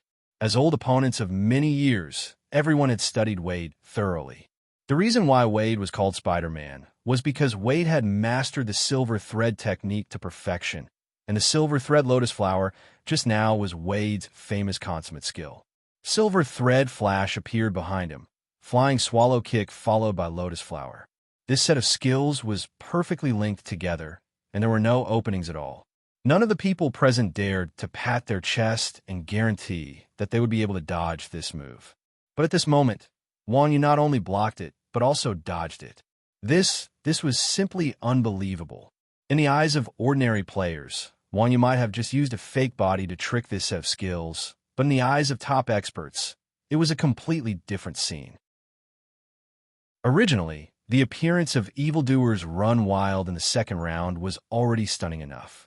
Everyone in the audience basically regarded evildoers run wild as the most difficult imaginary opponent in this tournament. But after Wang Yu used that doppelganger to trick Wade's combo, everyone discovered that even the strong evildoers run wild seemed to be a little brother in front of this guy. But at this time, Wang Yu's words were not flattering. Wade's combo just now was really quite good. If it weren't for the fact that Wang Yu's many years of martial arts training had allowed his reaction to far exceed that of ordinary people, and the instant the silver thread flew towards his face, Wang Yu judged from the angle of attack that the opponent's skill wasn't going to attack him head-on. Wang Yu would have been hit by this set of combo just now. Wang Yu had played the game for so long, and he had always been untouchable. Even when facing enemies hundreds or even thousands of times his own, he was rarely hit. Wade, on the other hand, had almost hit Wang Yu, showing just how high his strength was. Without the assistance of stealth, it's still a bit difficult. Looking at the lively and unharmed Wang Yu in front of him, Wade couldn't help but sigh. As an assassin, most of Wade's explosive skills had to be coordinated with stealth to be close to perfection, and this silver thread lotus was even more so. If it was a sneak attack from behind, Wade thought he could do it without a trace and not be predicted in advance by the opponent. What Wade didn't know, however, was that the untraceable in his eyes was only for ordinary people. For Wang Yu, an attack from behind was easier to guard against. After all, the mentality of the attacker would be very different when he was in stealth and when he wasn't. If Wade had sneaked up on him just now, he certainly wouldn't have made a feint. In this way, it would have been easier for Wang Yu, who knew Wade's real intentions from the beginning, to avoid it. Of course, an ordinary person like Wade wouldn't understand this. In Wade's mind, his failure just now was entirely attributed to not using it while he was in stealth. At this time, Wade's stealth was on cooldown, and he couldn't be invisible, so he could only create conditional stealth. Since you can see through stealth, I wonder if you can also see through this move. With that, Wade's eyes tightened, and he pulled out a white ball-shaped object and threw it to the ground. Bang! The white ball smashed into the ground, and suddenly a purple smoke rose, enveloping Wang Yu and Wade. Smoke bomb, one of the assassin's basic skills. Release smoke bomb to block the opponent's vision for a short time. Compared to stealth, which could be invisible for a long time, smoke bomb's control effect wasn't too strong. Most assassins usually used this move as an escape skill. Who would have thought that Wade would actually use this skill in battle? As expected of a top expert, The use of professional skills was no longer restricted to the form, reaching a realm where he could casually use them. The smoke bomb rose, and Wade rushed at Wang Yu again under the cover of the smoke with his dagger in both hands.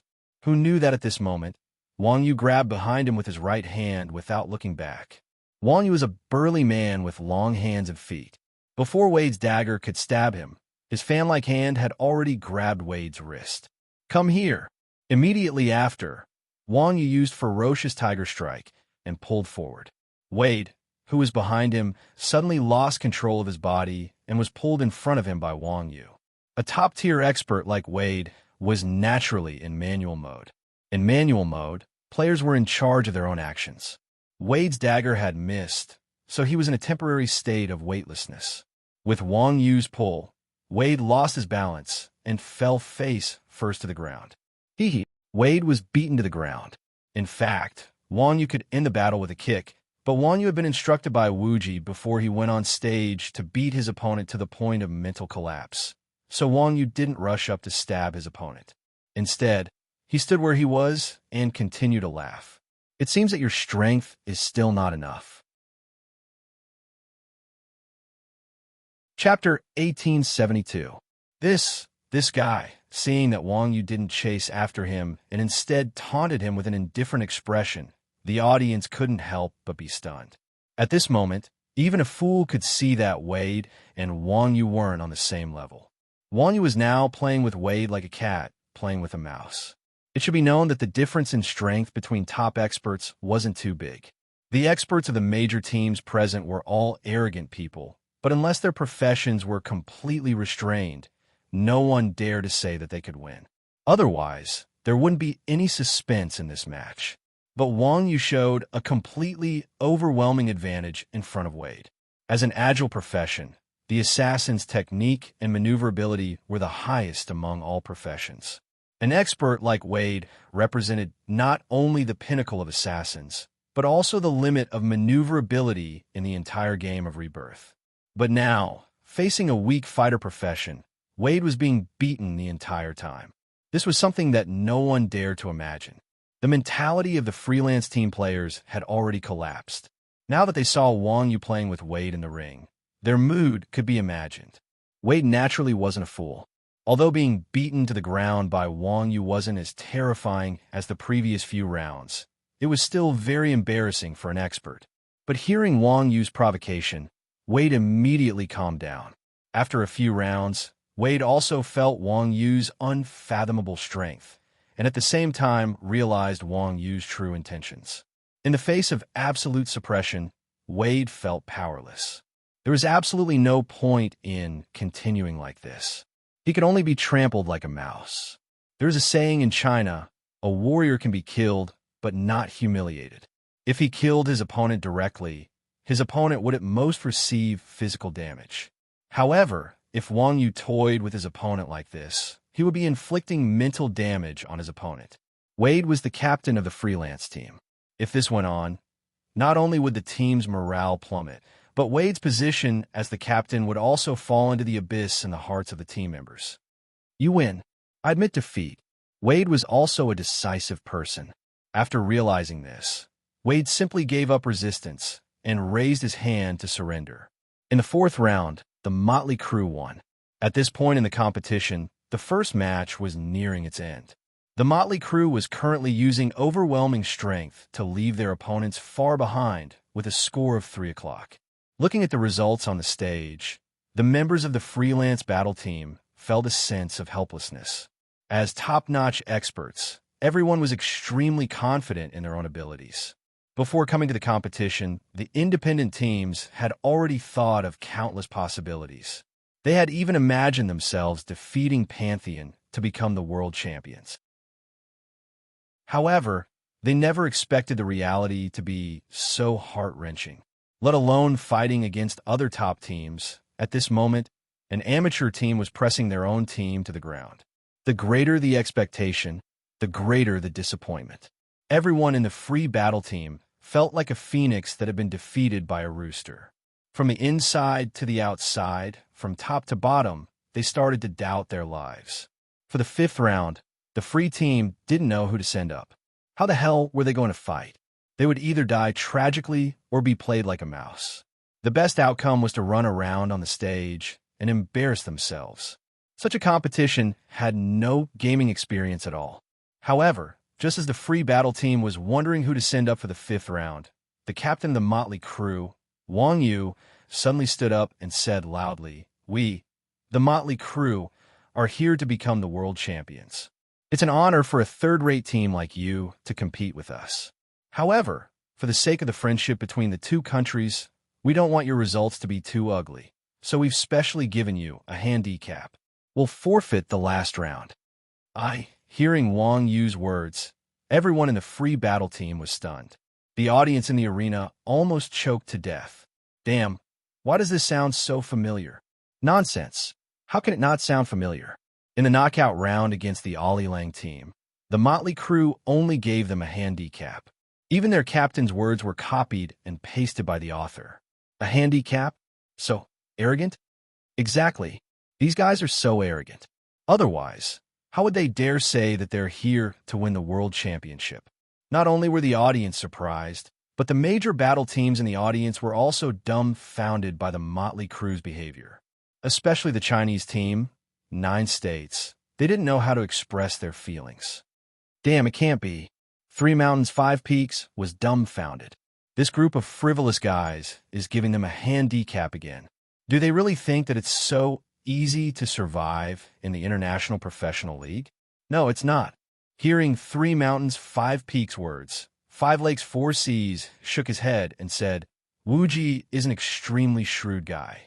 They're not doing this because they look down on the other battle teams. On the contrary, they think highly of the other battle teams." Oh, what do you mean? 3 Mountains, 5 Peaks was still puzzled. They've already given them a handicap. What do they think highly of? What else? 5 Lakes, 4 Seas raised his eyebrows and said, "Do they still have any experts they can send out?" Hearing 5 Lakes, 4 Seas words, 3 Mountains, 5 Peaks was instantly speechless.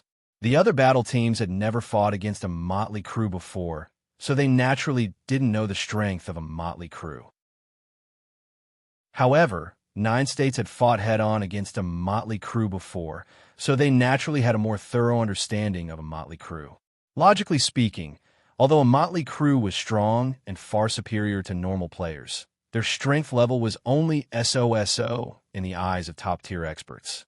In short, there were only 4 players that could make these top-tier experts of 9 states afraid. Other than Wang Yu and the other 2 unfathomable experts, the other one was the sinister and cunning Wuji. However, although Wuji was sinister, his strength could only be displayed in the team competition. In the individual competition, Wuji's sinister effect was still very limited. Therefore, the only experts that a motley crew could truly protect were Wang Yu, Evildoers Run Wild, and Yang Na. At this time, the 3 of them had already gone out. Comparatively speaking, the remaining people were really a motley crew. So what if they didn't give them a handicap in the 5th round? Wouldn't they still lose a round? Rather than being defeated, it was better to pretend to be magnanimous and deliberately give them a handicap. This way, not only could they bluff and put pressure on their opponents, but they could also cover up the weakness and shortcomings of a motley crew that had few experts. I really didn't expect this. After understanding this point, 3 Mountains, 5 Peaks sighed again. This group of people is actually so sinister. Of course. 5 Lakes, 4 Seas looked at Wuji meaningfully and said, "This person's strategy and that Iron Ox's strength, this year's competition will be even more exciting than expected." Chapter 1873. The first match ended, and there was an intermission. Those who needed to drink water drank water, and those who needed to go to the toilet went to the toilet. In the lounge of the free team, everyone sat in their seats with gloomy expressions. The entire lounge exuded a gloomy atmosphere. "How should we play the next match?" Wade asked everyone carefully. At this time, Wade did not dare to act arbitrarily anymore. He began to ask for the opinions of others. After all, the result of the first match was so terrible.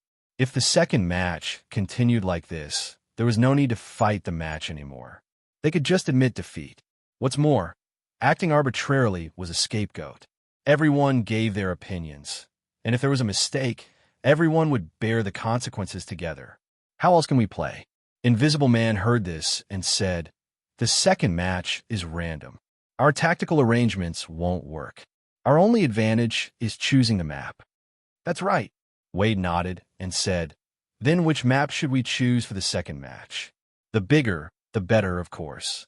As soon as Wade finished speaking, Wolf raised his hand and replied, "At least if we can't beat them, we can still run."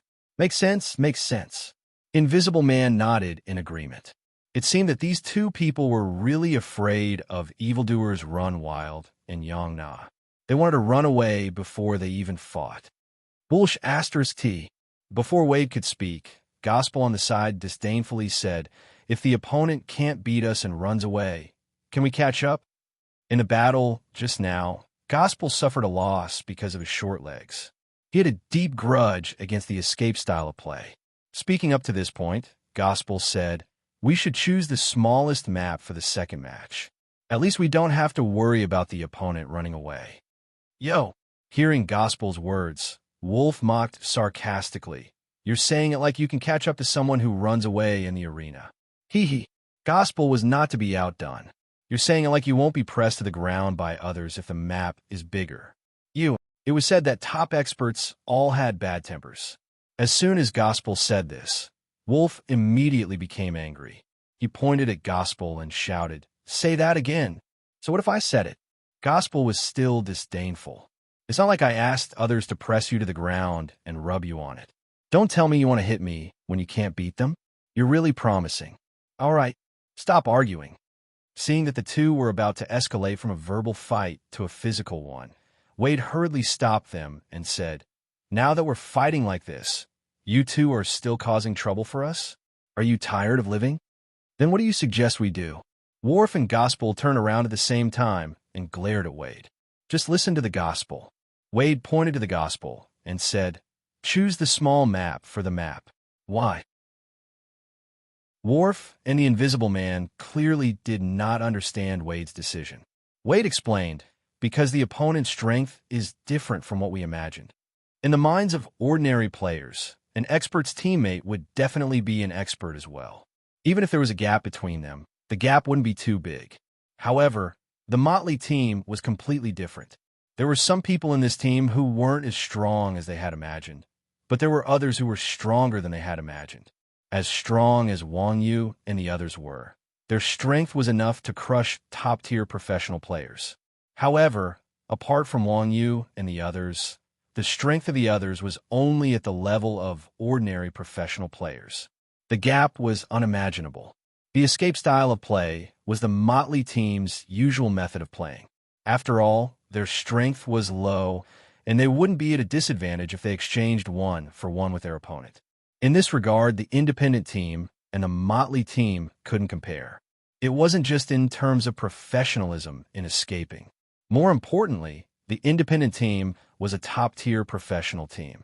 It would be too undignified to put down their pride and use such a despicable move.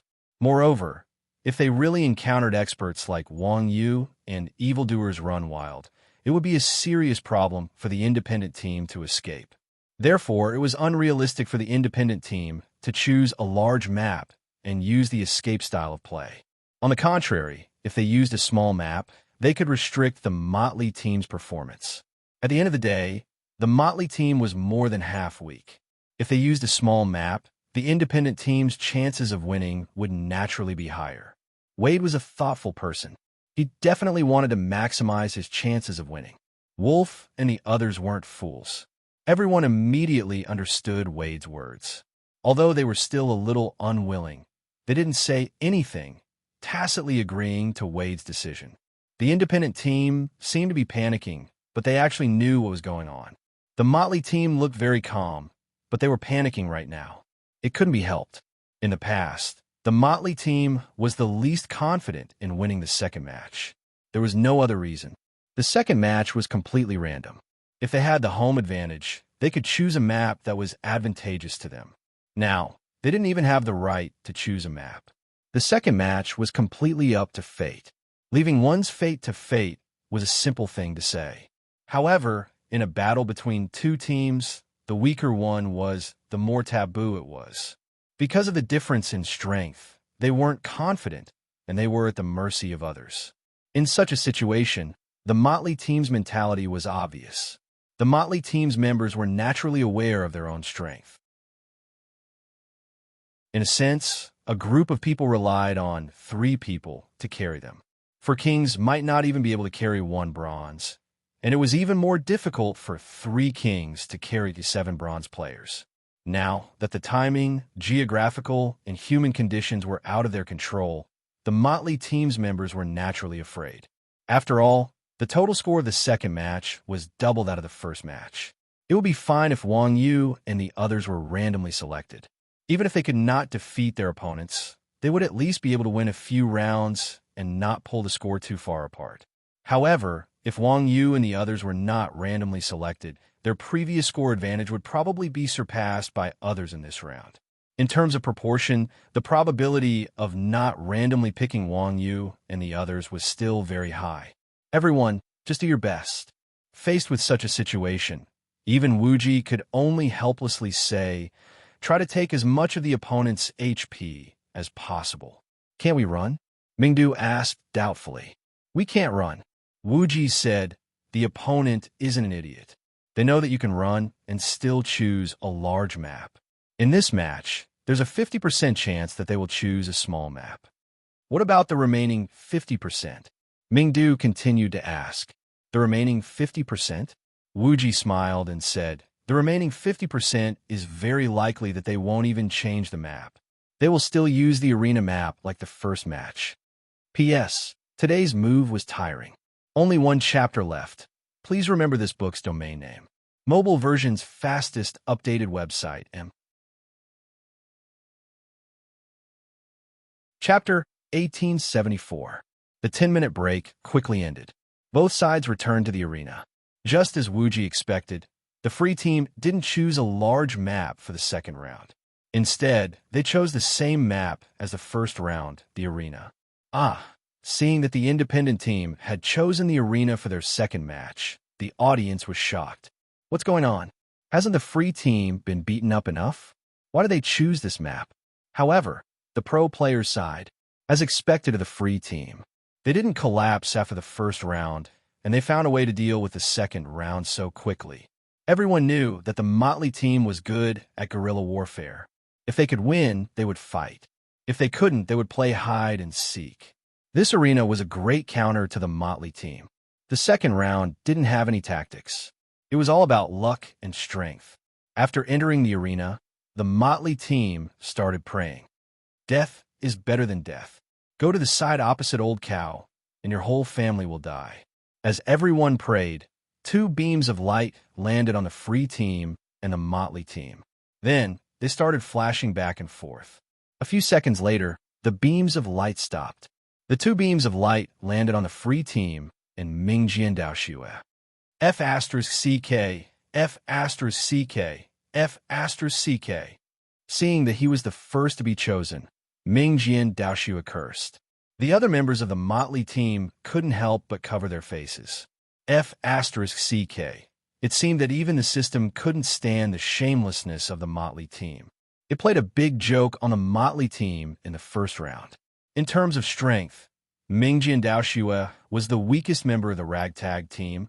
All of his abilities came from his equipment. The chances of him randomly picking Mingjian Daoxue and Wang Yu were the same. If this was the early stages of the game, Mingjian Daoxue's equipment would be invincible. But in this day and age, it was getting harder and harder to upgrade equipment.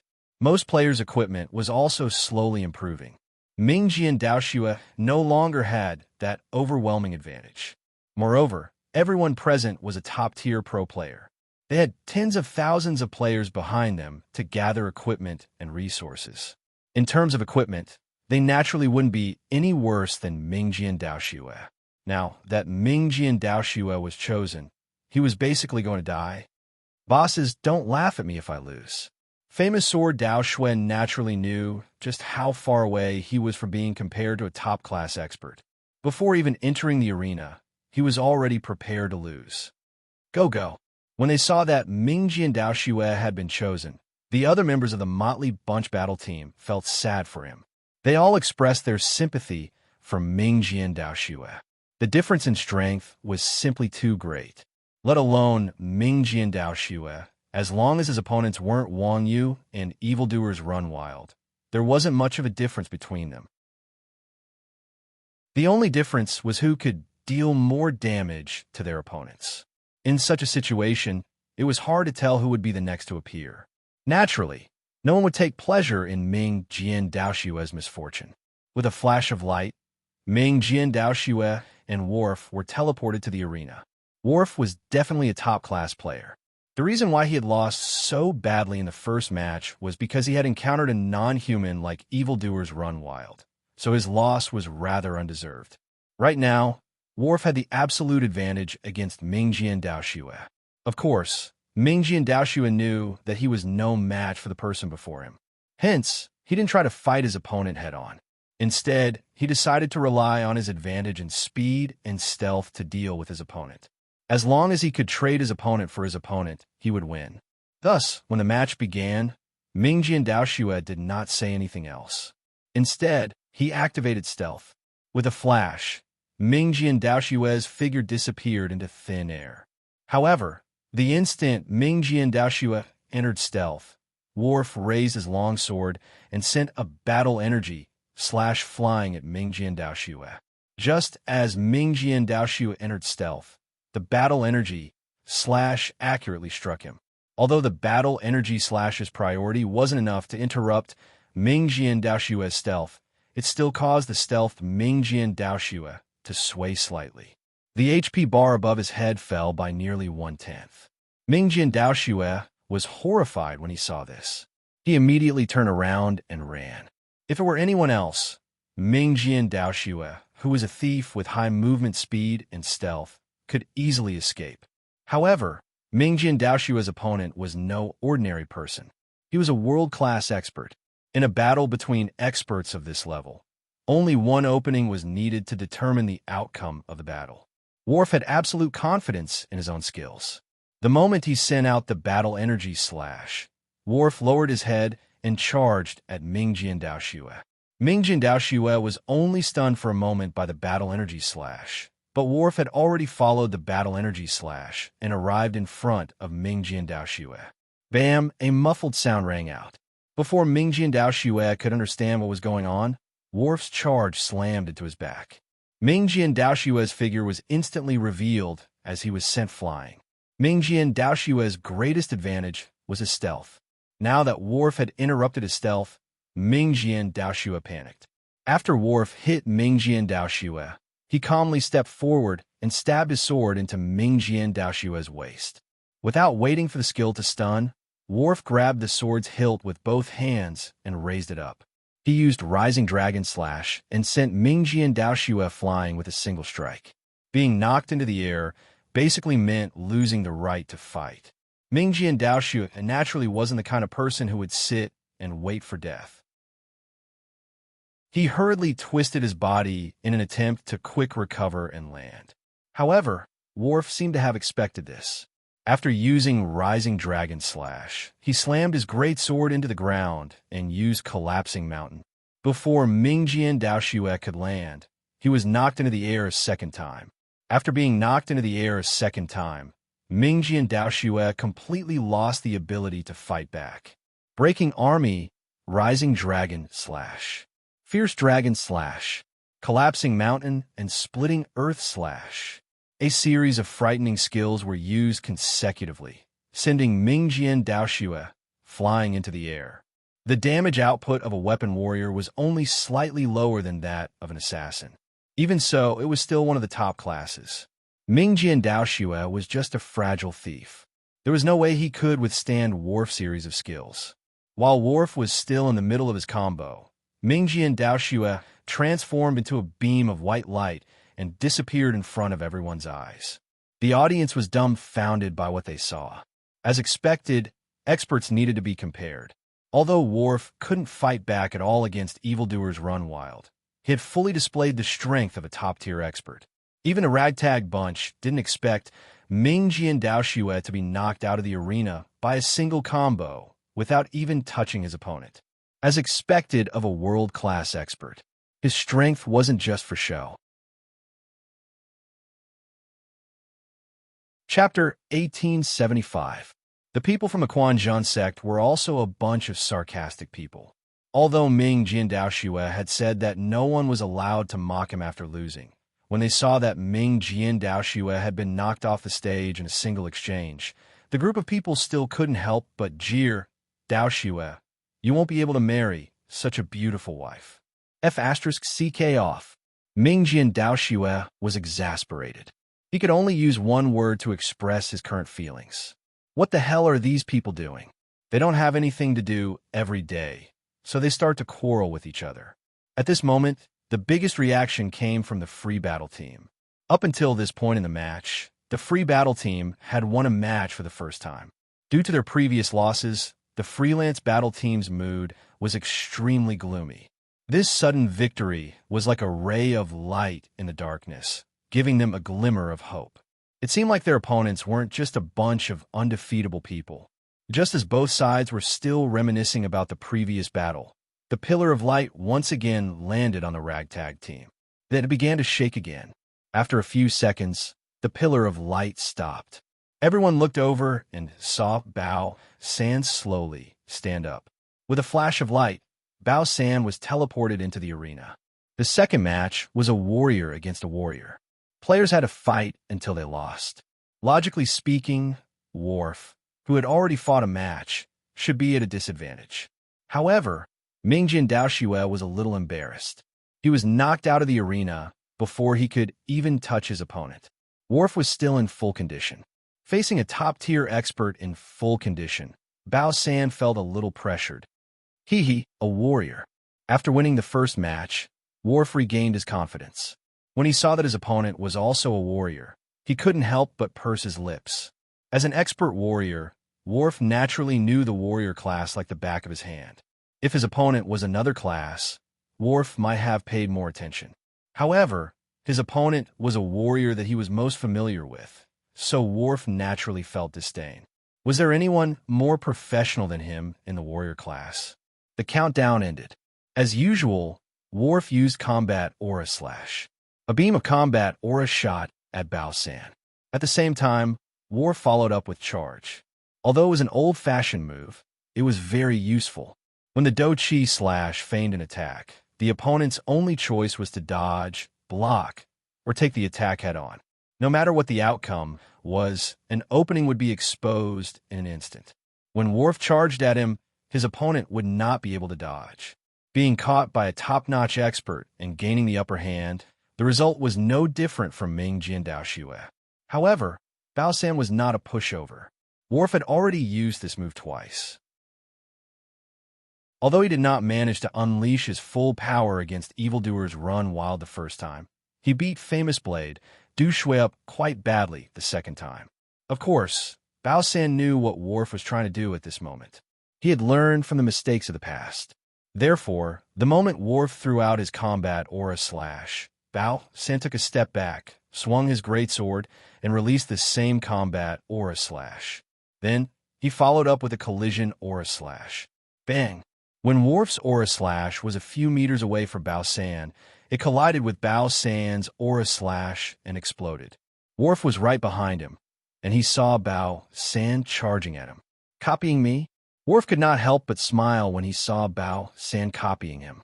He canceled collision aura, swung his greatsword, and activated Whirlwind Slash. Although Whirlwind Slash's priority was not as high as collision aura, it had a special characteristic. Before the skill started spinning, it could be interrupted. However, once the skill started spinning, all control skills, including knockback and stun skills, could not be interrupted. Collision aura was no exception.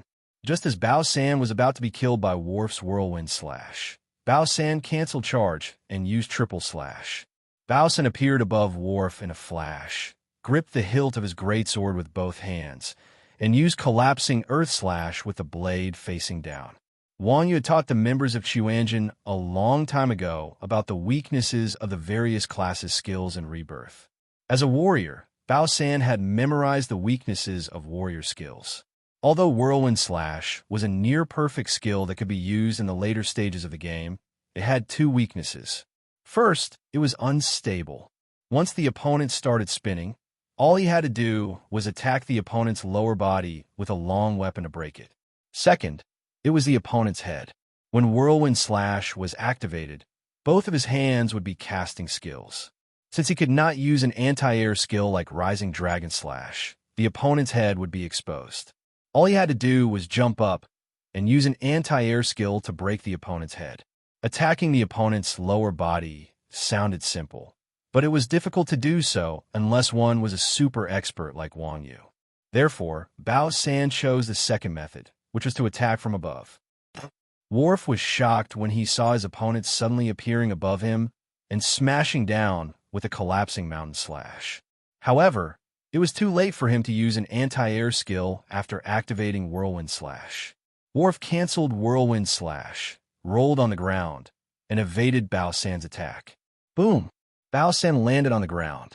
Bao San's skill created a huge crater on the ground. Collapsing Mountain was an AoE skill. Although Worf's head was not directly hit by Bao San's weapon, he was still affected by the skill and was sent flying by the powerful impact. Being knocked flying and being knocked into the air had almost the same effect. The only difference was that being knocked into the air could not be recovered. Because of that, only advanced skills could knock someone into the air, while normal skills could only knock them into the air. Since being knocked into the air could not be recovered, Worf had lost control of his body. Before Worf could fall from the air, Bao San, who was crouching on the ground, pulled his greatsword from the ground and used Rising Dragon Slash to fling Worf into the air. Being knocked into the air would result in being knocked into the air.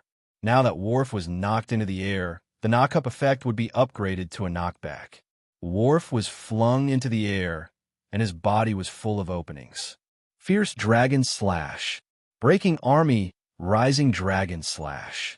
Breaking Wave Soaring Slash. Bao San followed up with an ultimate skill, and Worf was instantly engulfed by the sword light. Infinite Combo was a necessary skill for an expert. Although Bao San was not a top-tier expert like Worf, this kind of combo was still a piece of cake for him. A chain attack in the air, followed by another chain attack in the air, followed by another chain attack, followed by another chain attack, followed by another chain attack in the air. Bao San swung his greatsword at Worf, and it was impossible for Worf to land on the ground. It was only a matter of time before he was killed by Bao San's combo. Chapter 1876. The reason why experts were referred to as experts was because not only were expert players powerful in terms of mechanical control, but they were also capable of improvising. Even if they were at a disadvantage, they could calmly analyze the advantages and disadvantages between themselves and their opponents and find a way to deal with the situation. As a top-tier expert, Worf was no exception. Although Worf could not retaliate after being hit by Bao San's combo, he did not panic in the slightest. After reaching level 40 in Rebirth, every class would have a Dispel skill that could remove crowd control. Weapon warriors were no exception. However, Dispel only lasted for an instant, and players had to find the right time to use it. Otherwise, the skill would be wasted. If Worf had only been fainted, he could have used Dispel to disengage the swordsman's control and counterattack. However, Bao San knew this, and the moment he controlled Worf, he launched a flurry of attacks. Even if Worf used Dispel, Bao San's subsequent attacks would still stun him. Of course, if Worf died from the combo, he would no longer be a top-tier expert. When Bao San finished his combo and lost control of his normal attacks, Worf roared and activated the warrior's Dispel skill, Inspire. The crowd control on him was instantly removed, and Worf, who had been flying uncontrollably in the air, twisted his body, regained his balance, and steadily landed on the ground. He's trying to break free? That's too much. The audience clenched their fists when they saw this scene. It was common knowledge that when a player was hit by a combo, the effects of Dispel would be minimal. They did not expect a top-tier expert to forcefully break free from the crowd control. Bao San had long since been prepared for Worf's Dispel. Seeing Worf activate Inspire, Bao San turned his sword and stabbed at Worf. However, Worf, who was still in the air, blocked the attack with his sword. Clang! With a clang of metal, Worf's sword blocked Bao San's sudden thrust. Bao San was slightly taken aback when he saw that his attack was blocked by Worfgar. Worf did not have a flying skill, and players needed to control their body and adjust their balance during quick recover. Yet, Worf had accurately blocked his attack. His mechanics were truly amazing. Not only was Bao San surprised, but even Wang Yu, who was below the stage, felt his eyes light up. Wang Yu was confident that he could block accurately in a weightless state as well. But Wang Yu had trained his skills for more than 20 years since he was young. On the other hand, Worf was just a professional gamer. Rebirth had only been released for a year, but he was able to do it. His control over his body must have reached an unimaginable level. Of course, even though Bao San's attack didn't hit Worf, Worf was also drenched in cold sweat. That was close. Fortunately, he had a forceful block skill. Otherwise, if he had been hit by the abrupt stab, he would have been controlled again. As the saying went, strength came from the ground. When players were in the air, they were powerless. Worf, who had yet to land, was sent flying by Bao San's attack. Worf used the momentum to quick recover in midair and landed steadily on the ground. However, the moment Worf landed on the ground, he heard soft footsteps behind him. At the same time, Bao San used triple slash and appeared behind Worf like a ghost. He gripped his greatsword with both hands and swung it at Worf from top to bottom. In the blink of an eye, Worf hurriedly put his weapon behind his back and used Su Qin's sheathed sword. Clang!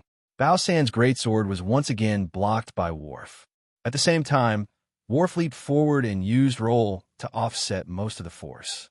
He used the impact of Bao San's attack to roll forward and widen the distance between him and Bao San. At this time, Bao San's Collide skill had also finished its cooldown. He lowered his head and leaned forward to ram into Worf. Worf turned around, held the two ends of his long sword in each hand, and pushed it forward. Duong! Bao San's head collided with Worf's sword. Worf was pushed back a few steps by the powerful impact before he could stabilize himself. However, Worf had a smile on his face and said, "Your skill rhythm is messed up." When he heard Worf's words, Bao San's pupils shrank and his heart skipped a beat. After using a set of ultimate skills, most of Bao San's damage output skills were on cooldown. In order to prevent Worf from successfully using Quick Recover, Bao San used Stab and Triple Slash, which had just come off cooldown. However, Stab was used to follow up with a Collide combo. Right now, both of Bao San's displacement skills were on cooldown. Although the Collide hit Worf, Bao San's skill rhythm was disrupted by Worf, so he could no longer follow up with a combo. "You're the first person to use my fighting style to beat me up like this. You're already very good as an amateur." Worf praised Bao San, then lowered his head and said, "But now it's time for me to teach you what a real warrior is." Worf then stomped his feet on the ground and rushed towards Bao San. The two were only 2 to 3 meters apart. Bao San's Collide skill had just been used, and he was still in a stunned state. It was too late for him to dodge Worf's Collide. Duong! Bao San was sent flying by Worf's Collide. Almost at the same time, Worf used Stab and dashed towards Bao San. Rising Dragon Slash, knock up. He landed on the ground and used Collapsing Mountain, double knock up. Breaking Dragon Slash, triple knock up. Dragon Slash, Aerial Pursuit. As one of the strongest players in the weapon battle, Worf had a deep understanding of the warrior class. His control over his combo skills had reached an unstoppable level. His combo skills were much more skillful than Bao San's. In terms of skills, Worf's combo was no different from Bao San's combo. However, Worf's combo was much more natural and smooth. Worf's skill combinations were flawless and flawless. He had reached the realm of perfection that all warriors dreamed of. Bao San was far weaker than Worf to begin with. Although Bao San still had Disperse, Bao San was unable to find an opening in Worf's combo and turned into a streak of white light. The second round was won by the independent team. Worf completed a 1v2 and showed everyone the true strength of a top-tier expert. Please remember this book's domain name. Mobile version. Chapter 1877. In the time it took for me to walk the dog, my daughter locked the door from the inside. Please wait a moment. After the content has been updated, please refresh the page to get the latest update. Chapter 1878. Did you see the difference? Seeing that third bow was also knocked out of the ring, Wuji turned around and asked the crowd calmly. Yes, I saw it. The Chuanjin members nodded one after another. Frankly speaking, even though everyone knew that they were no match for a top-tier expert, they still held a sliver of hope in their hearts. After all, in terms of skills and attributes, Chuanjin's team was already close to their limits. Therefore, everyone instinctively thought that even if a top-tier expert was stronger than them, they would not necessarily be that much stronger. One must know that during the elimination rounds, the ragtag team had defeated the Ari Lang team with tactics. Therefore, everyone subconsciously thought that they were not that far off from top-tier expert. As long as they used their tactics well, it was not impossible for them to win. In particular, in the first match, Worf was pinned to the ground by Evildoer's Run Wild, which made everyone feel that Worf was weaker. What they didn't know was that although the Ari Lang battle team was also a first-class team, it was only relatively speaking. In a world-class competition, even strong teams like the Nine Regions battle team and the BTR battle team didn't dare to say that they could enter the top 3, let alone the Ari Lang battle team. The reason why Worf lost the first match was entirely because his opponent was a stronger expert, Evildoer's Run Wild. It was a mistake to replace Evildoer's Run Wild with himself. Now that Worf had won 2 consecutive matches with his overwhelming strength, the ragtag team had a fundamental understanding of the strength of a top-tier professional expert. Sure enough, the pursuit of extreme control was the path of a true expert. Unorthodox methods could only be used to win by surprise. It was no wonder that the so-called tactics were eliminated in top-tier competitions. In comparison, tactics were ultimately the last resort of players whose skills were inferior to theirs. Am I seeing things? The members of the freestyle team were in disbelief when they saw Worf defeat 2 ragtag team opponents in a row. After all, the morale of the freestyle team had been completely destroyed by the ragtag team in the first match. Although everyone knew that the members of the ragtag team were weaker than Wang Yu's team, they did not expect them to be that weak. Birds of a feather flocked together. Since the 3 experts in the first match were so strong, their teammates would not be weak no matter how weak they were. Their performance in the second match was somewhat unexpected. You're not mistaken. Wade smiled. This is their true strength. Amateurs are, after all, amateurs. In such an uncontrollable situation, they've exposed their weaknesses. Are you acting? At this moment, the most incredulous ones were the spectators in the stands. From the first match, the ragtag team seemed to have won this round for sure. Who would have thought that they would lose the second match in such a manner? Every time there was a competition, there would be people opening bets. Whether it was the World Cup or the Esports Professional League, betting had become an unwritten rule. As the saying goes, bets turn into bets. The villa was by the sea. The ragtag bunch battle team was an unpopular team in this competition. Although not many people thought highly of them, there was still a small group of opportunists who bet money on them. In the first match, those who bet money on the ragtag bunch battle team were already fantasizing about the pinnacle of a young model's life.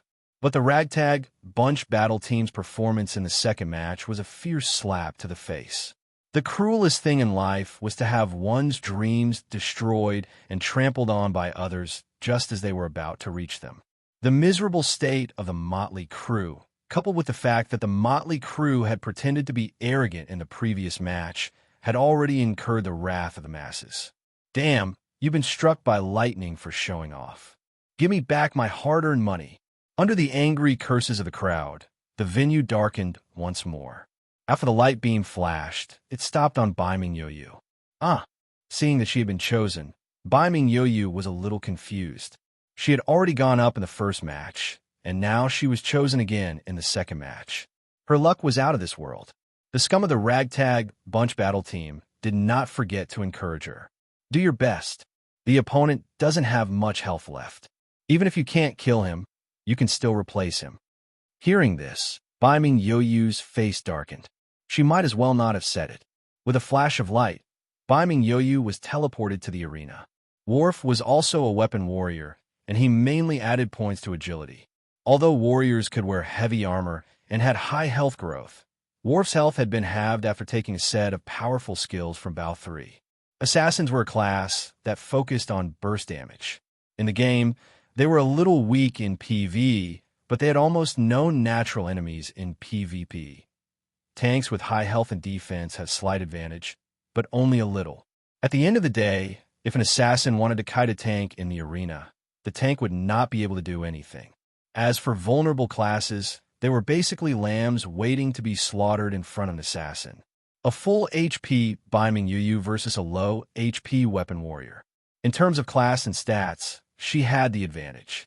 Baiming Yoyu activated stealth as soon as the match began. Worf, on the other hand, didn't attack her with Aura Slash. Instead, he took a few steps back and leaned his back against the edge of the ring. In terms of mentality, Worf was indeed worthy of the title of an expert. Even though it was a 1v2, Worf had no intention of underestimating his opponent. Now that Worf knew that he was low on health, he naturally chose a safer strategy. This guy is quite cautious.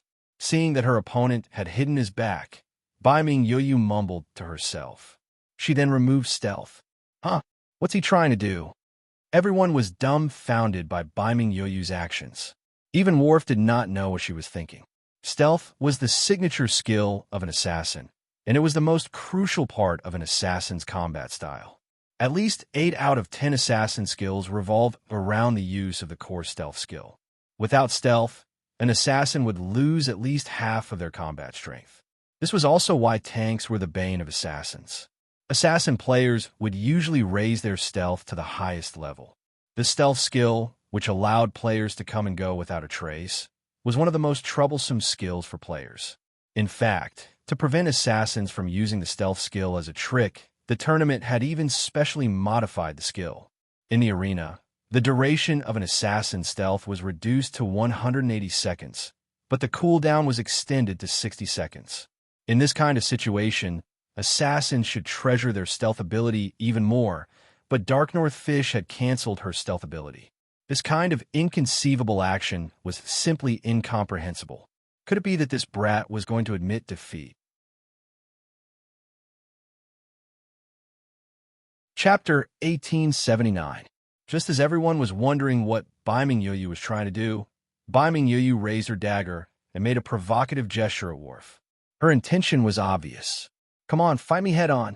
Daddy doesn't need to go into stealth. Whoa. The audience's emotions were immediately stirred when they saw this scene. F.A. Crank. Worf was stunned when he saw Baiming Yoyu's actions.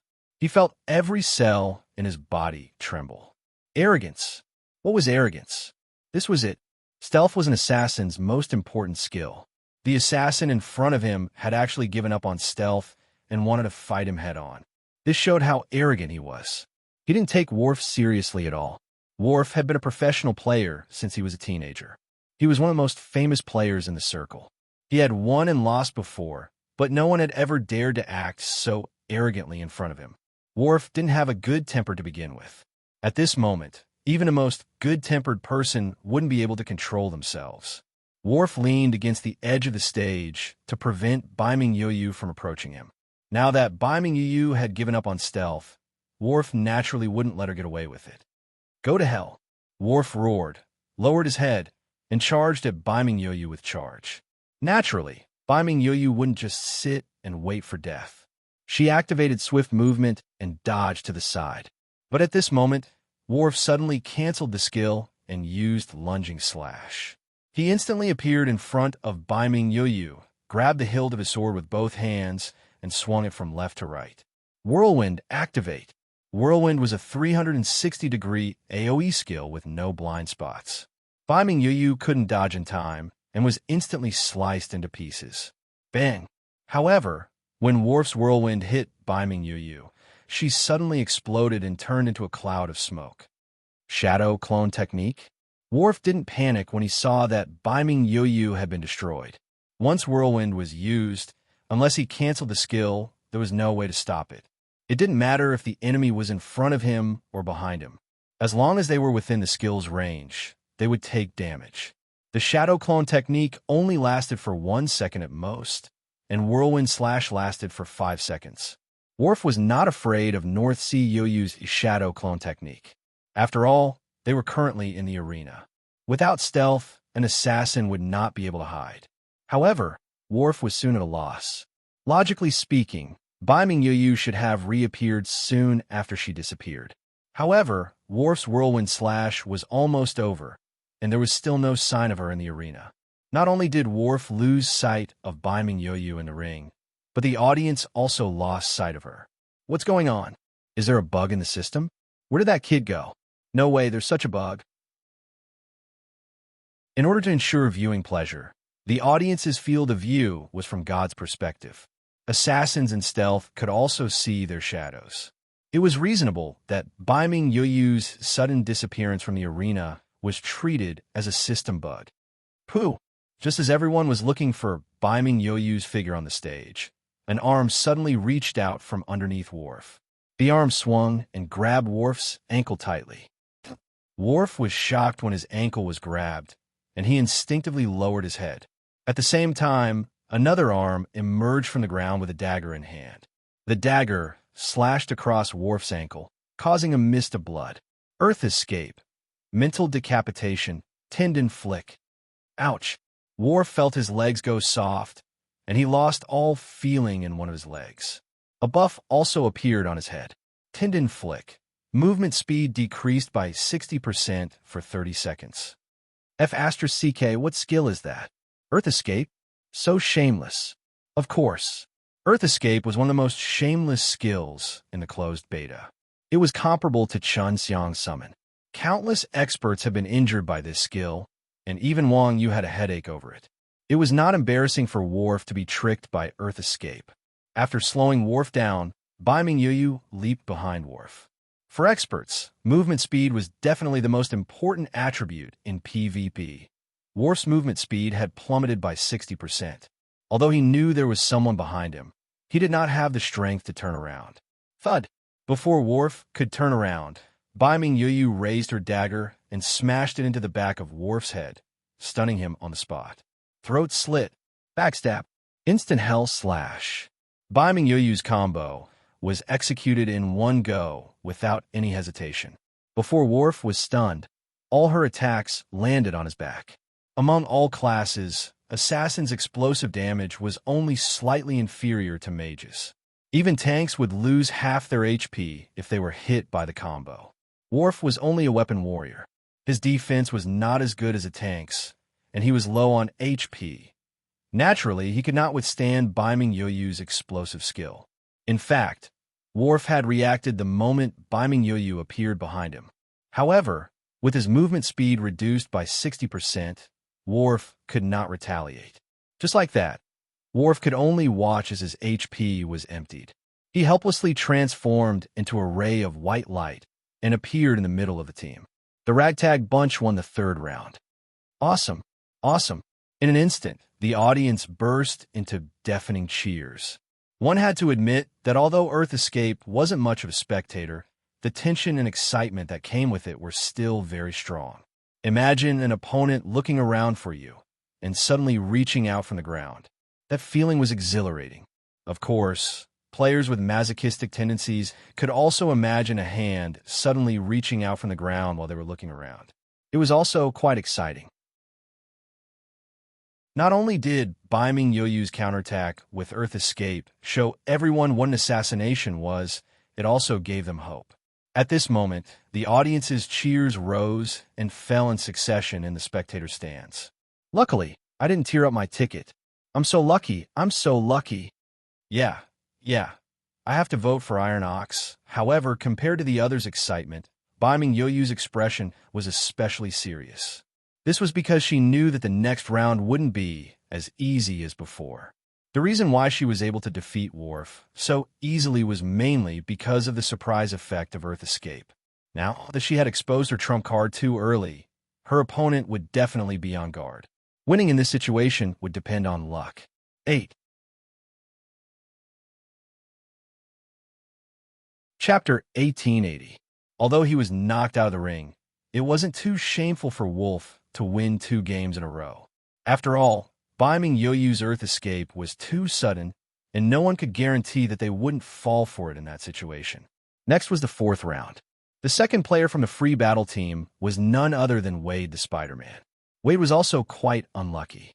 Originally, with his strength and class advantage, it should have been very difficult for him to lose in the professional arena. In the end, he just so happened to meet Wang Yu. That loss was really a bit embarrassing and spoiling the mood. But Wade was still very excited that he was randomly assigned to this round. This was a humiliating situation. Just now, Wolf had lost even more miserably than Wade, but he could still turn the tables. No matter who went up at this time, as long as they didn't meet those freaks from the motley crew, they could wash away the shame of the previous round. Seeing that her opponent was Wade, Baiming Yoyu felt a lot of pressure. In terms of profession, Baiming Yoyu didn't have any additional advantages against assassins. In terms of strength, although Baiming Yoyu had the title of king of mercenaries, she was still the king of amateurs. On the other hand, Wade was a genuine top-notch expert that could be counted among the top in the world. This was like a provincial team champion participating in the Olympics. Her opponents were all international players, and they weren't on the same level at all. Baiming Yoyu's highest record was only a national champion, and she was certainly a bit weaker in this world competition. After all, esports wasn't table tennis, and a world champion and a national champion weren't on the same level. Although the assassin's playstyle was highly operable, it was also simple and crude. The key was the use of stealth. However, after the game began, Wade didn't have the slightest intention of stealth. Instead, he hooked his finger at Baiming Yoyu opposite him. Whether it was expression or action, it was exactly the same as Baiming Yoyu in the previous round. Seeing this scene, the audience couldn't help but boo. It was clear that Wade was trying to get back at Baiming Yoyu for showing off. A professional-level expert was really petty to stoop to the same level as an amateur expert. And when Baiming Yoyu saw that Wade was so arrogant that he didn't even use stealth, she was delighted. Again, half of an assassin's strength came from stealth. In the last round, Dark North as Fish didn't use stealth because he had an even more advanced concealment technique like Earth Escape. After attracting the opponent's attention, he could attack the opponent's back. But if Wade didn't use stealth, it would really be a bit arrogant. Baiming Yoyu knew the difference in strength between her and her opponent, but in this situation, it was still unknown who would emerge victorious. Baiming Yoyu snorted coldly, and her figure disappeared in the air. Seeing this, Wade opened his right palm slightly and shot a shadow towards the ground. Sha sha sha. At this time, only a clear sound was heard. With Wade as the center, the phantom spread out like a spider web, instantly covering all the ground within 500 meters of Wade. Silver thread barrier. Using the silver threads to create an invisible detection area with a range of 500 meters, he could see through all enemy units within the skill's range. The silver silk barrier was invisible, and when Wade used his skill just now, his movements weren't big. Although the audience saw it clearly, Baiming Yoyu, as the person in charge, didn't notice it in the slightest.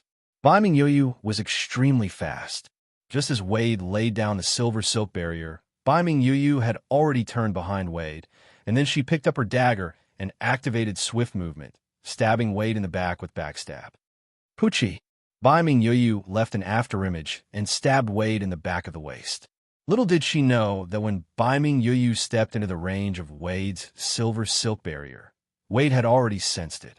Just as the dagger stabbed into Wade's body, Baiming Yoyu's pupils suddenly shrank, feeling that something was wrong. Fake! This is Shadow Clone. Baiming Yoyu's reaction was so fast that after realizing that she had stabbed the wrong target, she canceled the skill without thinking and rolled forward. Almost at the same time, the space behind Bai Mingyu suddenly distorted, and Wade stretched out his dagger behind him. That was close. Seeing Wade behind her, Bai Mingyu's heart thumped. Fortunately, she dodged quickly, otherwise she would have fallen into Wade's hands just now. Huh. Seeing that Bai Mingyu had dodged his attack, Wade was also slightly startled, and a look of surprise appeared on his face. He did not expect the assassin in front of him to react so quickly. It seemed that defeating Worf was not just by relying on Earth escape. At this time, Bai Mingyu had already used stealth, and an assassin without stealth naturally had to fight head-on with her opponent. In a head-on confrontation, Bai Mingyu knew that she would definitely not be Wade's match, so she took advantage of the situation and plunged her head down, using Earth escape. Hee hee. At this moment, the corners of Wade's mouth curled up slightly, revealing a smile. Silver silk barrier. Collect. Wade stretched out his palm towards the ground and suddenly clenched his fist. Whoosh! A huge net was drawn up on the ground, and it did not matter if Bai Mingyu plunged down, but she just happened to get into the net.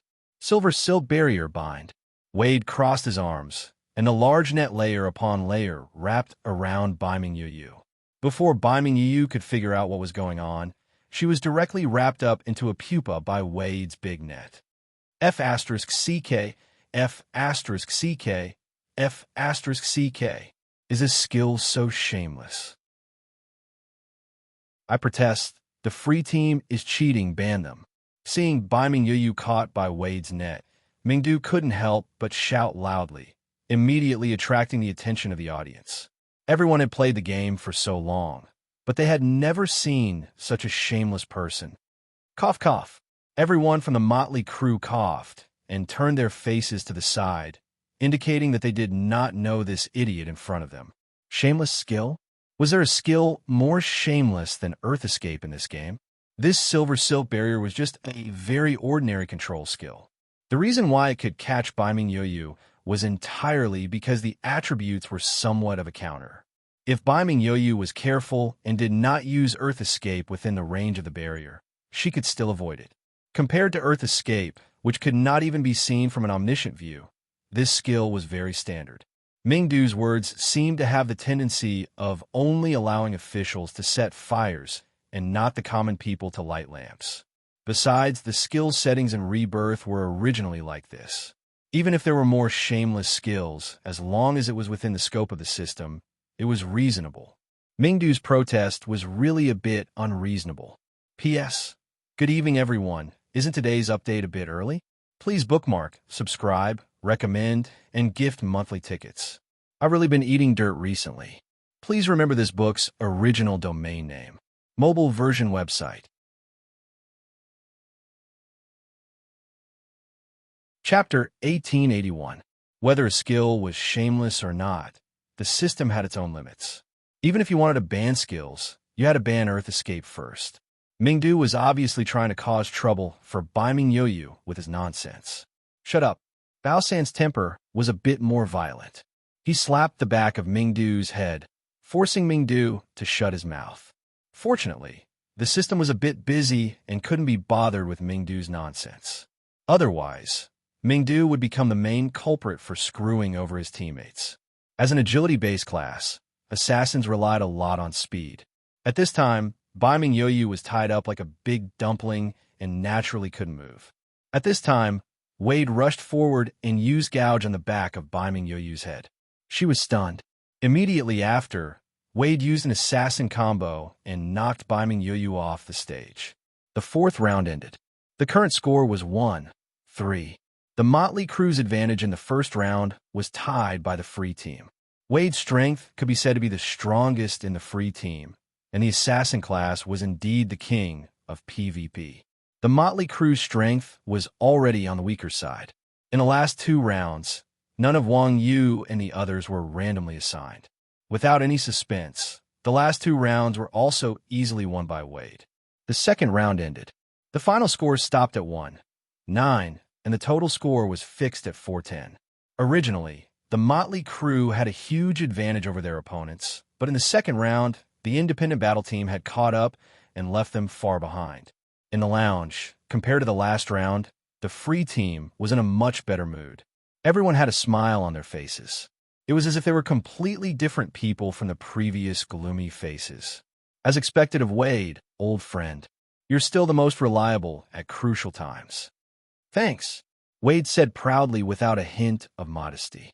This group's strength has always been like this. It's just that everyone was confused by them at the beginning. Now that we have the advantage, it doesn't matter what tricks they play in the next round. That's right, everyone agreed.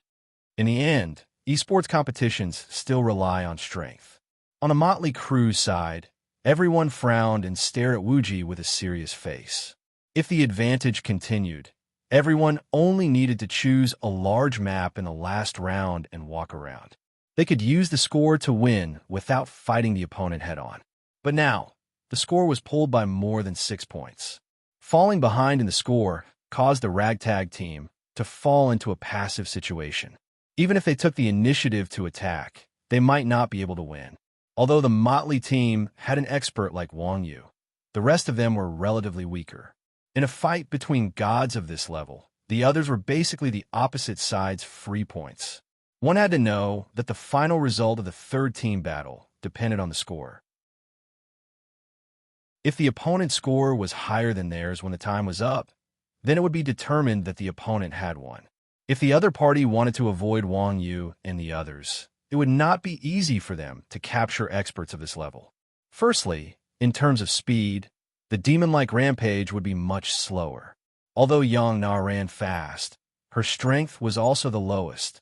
Moreover, the archer profession was not suitable for team fights when there were no teammates. When the time came, it was hard to say who would kill who. As for Wang Yu, not to mention whether or not Wang Yu could catch up to him, even if he could, it would still be a challenge for him to fight against 10 of them.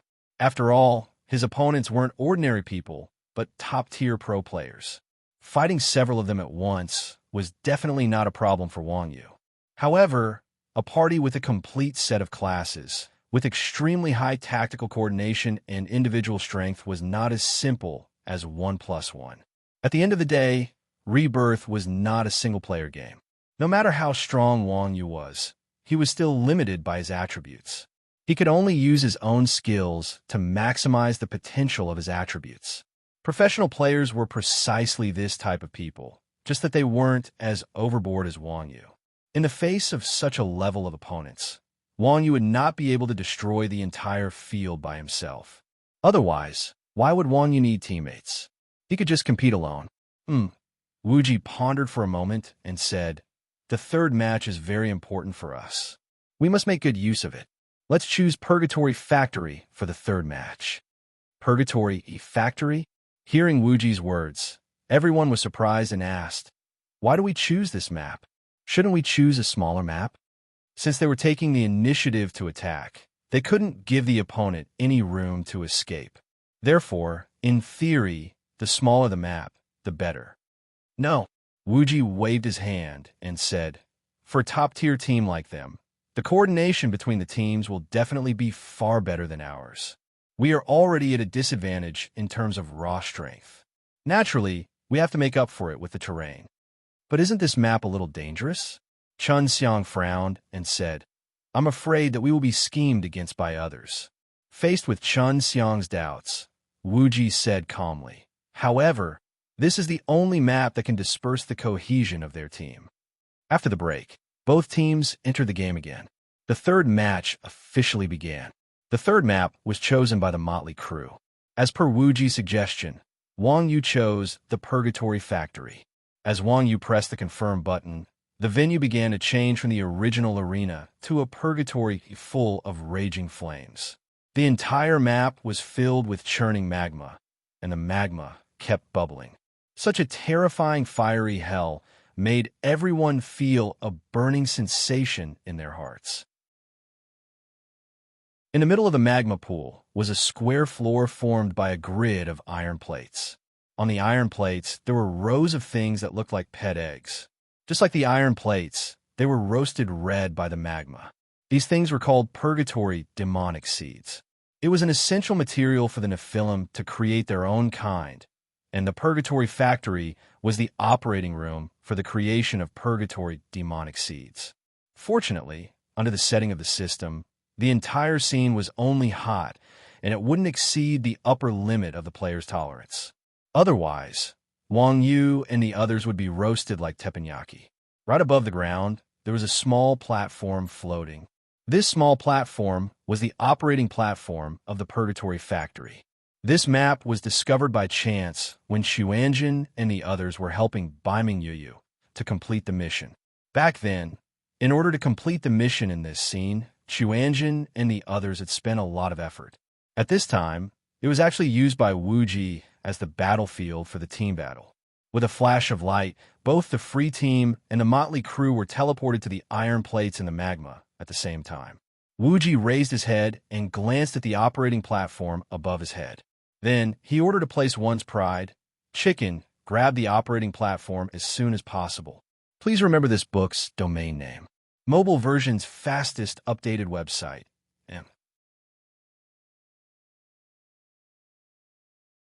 Chapter 1882. I'll go. To place one's pride was surprised when he heard Wuji's order. Are you kidding me? Shouldn't Uncle Nyo be the one to do such an important job? Yeah, the others were also confused. You can't do a good job without a beard. Wuji, aren't you trying to trick us by letting Chick go to the control panel?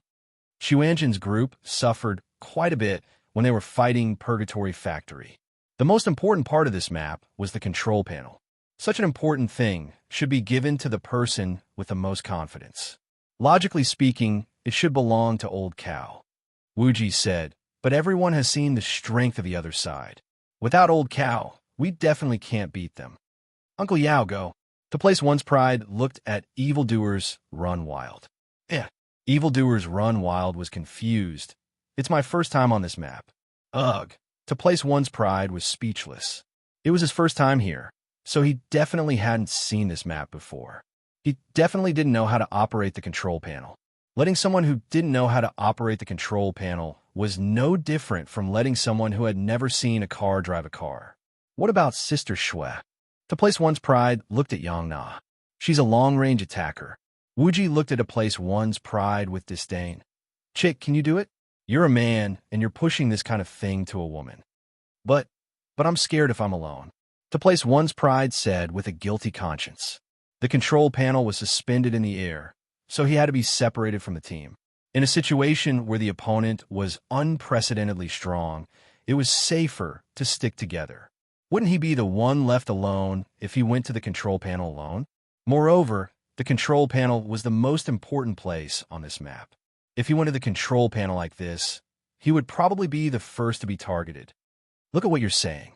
Wuji curled his lips and said, it's just like how we're not afraid of you letting Old Cow and the others go up.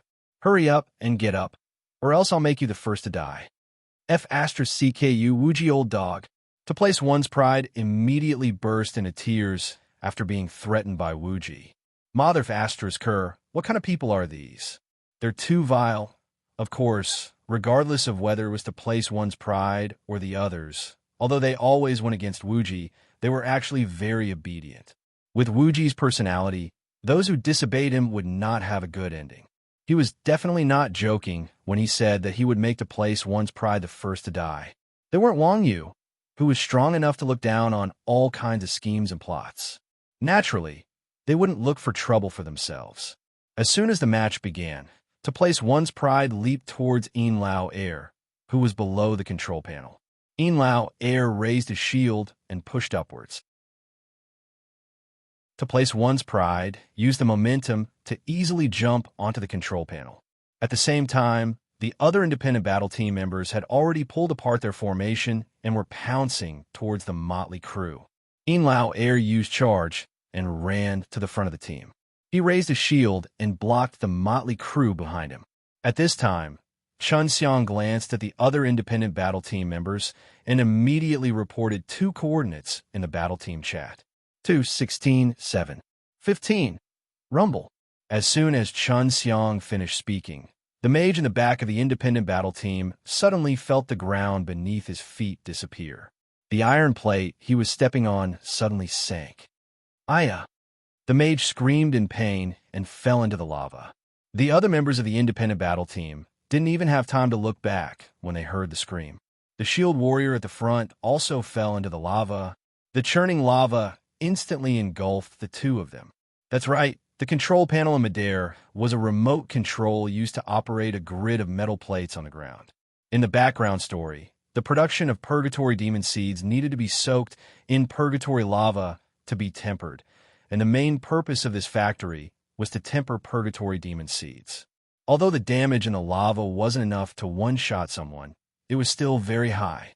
Fortunately, the shield warrior had high defense and high HP.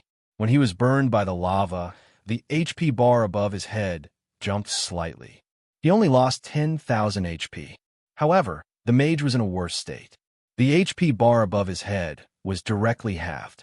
Actually, losing HP was relatively insignificant for top-tier experts. What was important was that the shield warrior at the front and the damage dealers at the back were the basic elements of formation. The shield warrior and mage falling into the lava wasn't a big deal, but the formation that they had already formed was directly disrupted. There was a huge gap in the front row, and the back row lost a main damage dealer. During this time, when their rhythm was disrupted, the ranged classes of the motley crew attacked the front line mindlessly.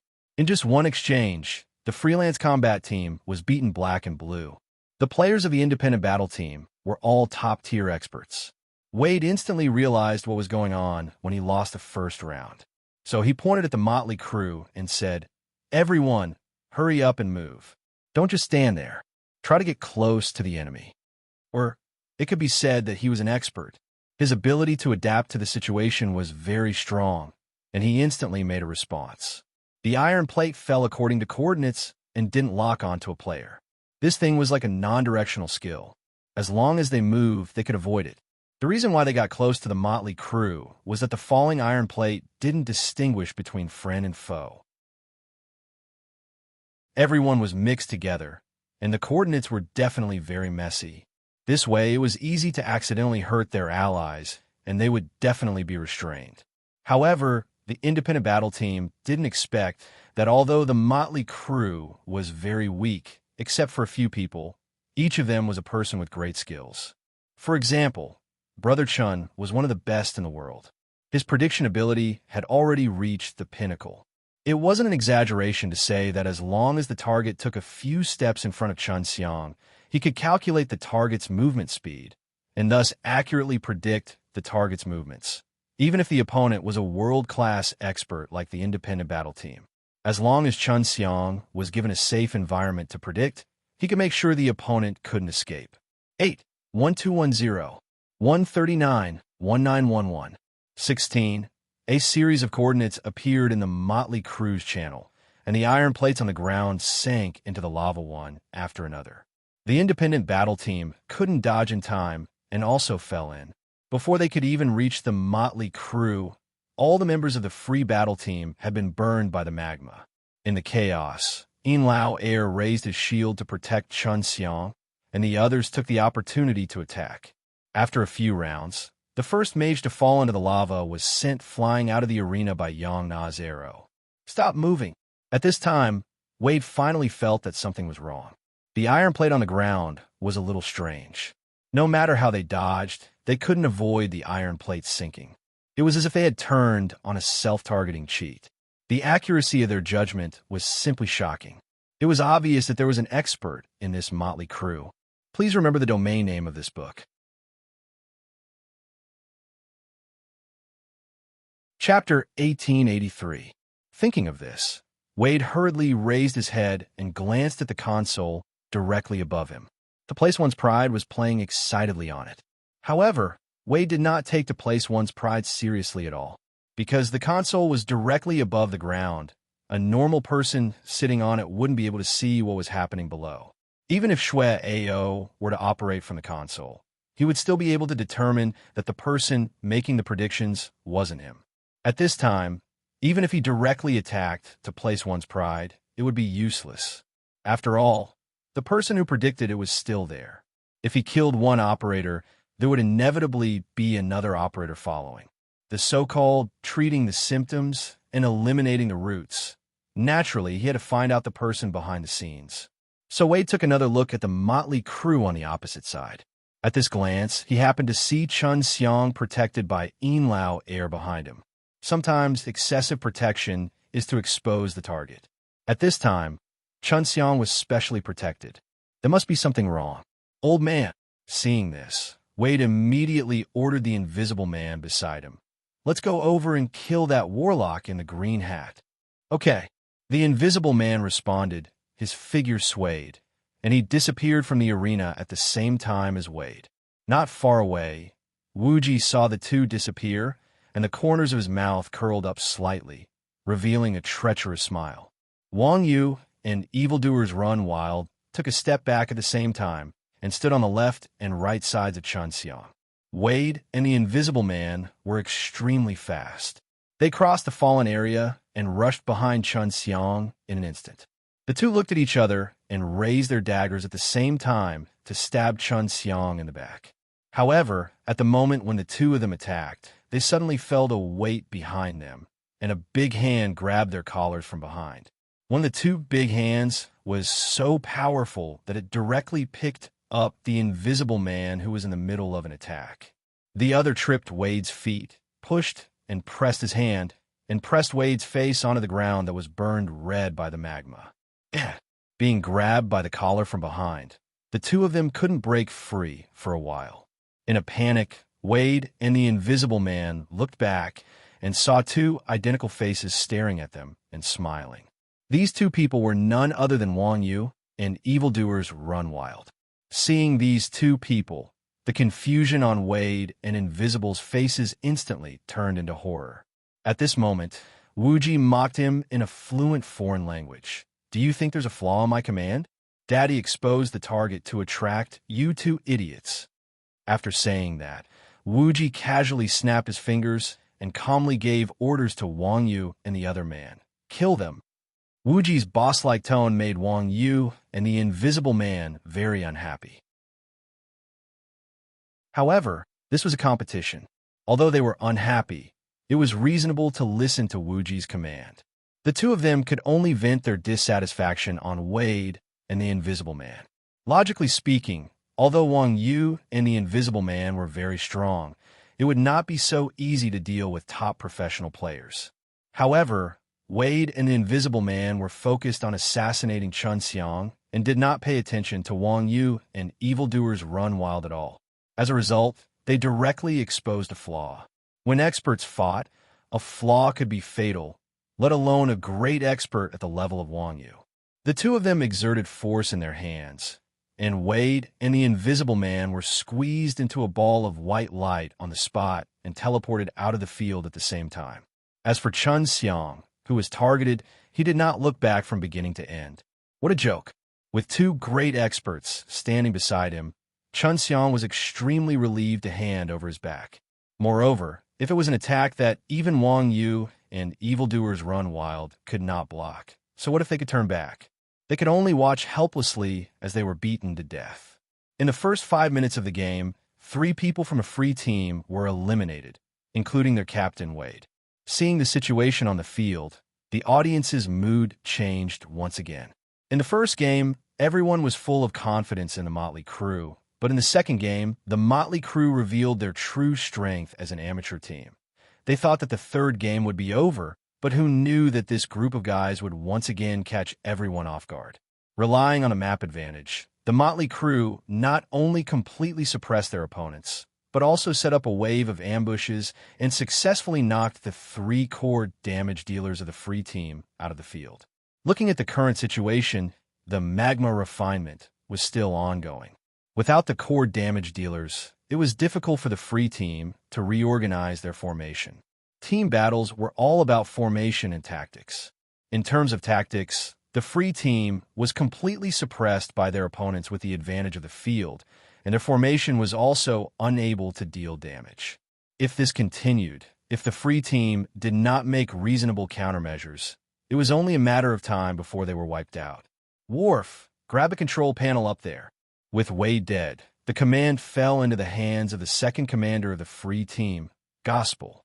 Before he died, Wade left Gospel with his last words, "If you can't kill that warlock, just grab the control panel." Obviously, with the two great experts, Wang Yu and evildoers run wild, the free team naturally could not kill Chen Xiang. Therefore, Gospel skipped the first round and executed Plan B, grabbed the control panel. After receiving the order, Worf leaped and used the mountain-shattering slash in midair. Worf's figure once again leaped up to the top of the control panel, the greatsword in his hand pointed downward, and he swung it at To Place One's Pride. F***CK. To Place One's Pride was shocked when he saw Worf suddenly descending from the sky. He scrambled to the edge of the control panel and barely dodged Worf's attack. Boom! Worf's skill landed on the control panel, causing it to shake slightly. Kaboom! At the same time, the ground below them sank, and everyone fell into the magma. Worf, what the hell are you doing, you dumbass? The free team members immediately cursed at the sky. To Place One's Pride also shouted while waving his arms and legs, "Pull it out! Pull it out! This thing can only press 2 coordinates at once. If you press too many, everything will fall." Although Worf did not quite understand what To Place One's Pride was saying, he had a general idea.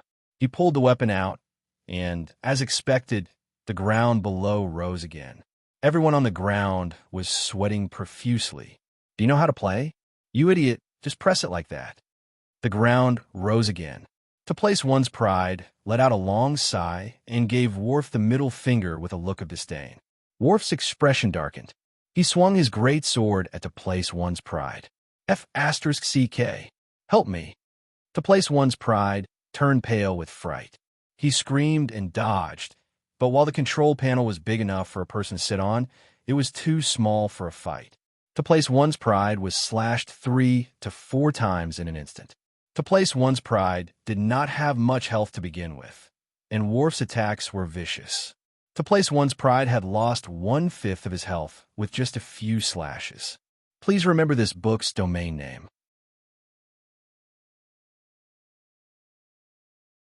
Chapter 1884. Don't panic. To Place One's Pride panicked. To Place One's Pride suddenly received a message from Wang Yu. To Place One's Pride had yet to react when another message popped up. Do as I say. Take a step forward and turn around. Towards Wang Yu, Gao respected him from the bottom of his heart. Now that he saw Wang Yu's message, although he did not know what Wang Yu meant, he still did as he was told. At the same time, Worf slashed at To Place One's Pride's back. To Place One's Pride took a step forward and dodged the slash. Worf was slightly taken aback when he saw this. What's wrong with this kid? He didn't even have the strength to fight back a moment ago. How'd he dodge my attack now? Was he just lucky?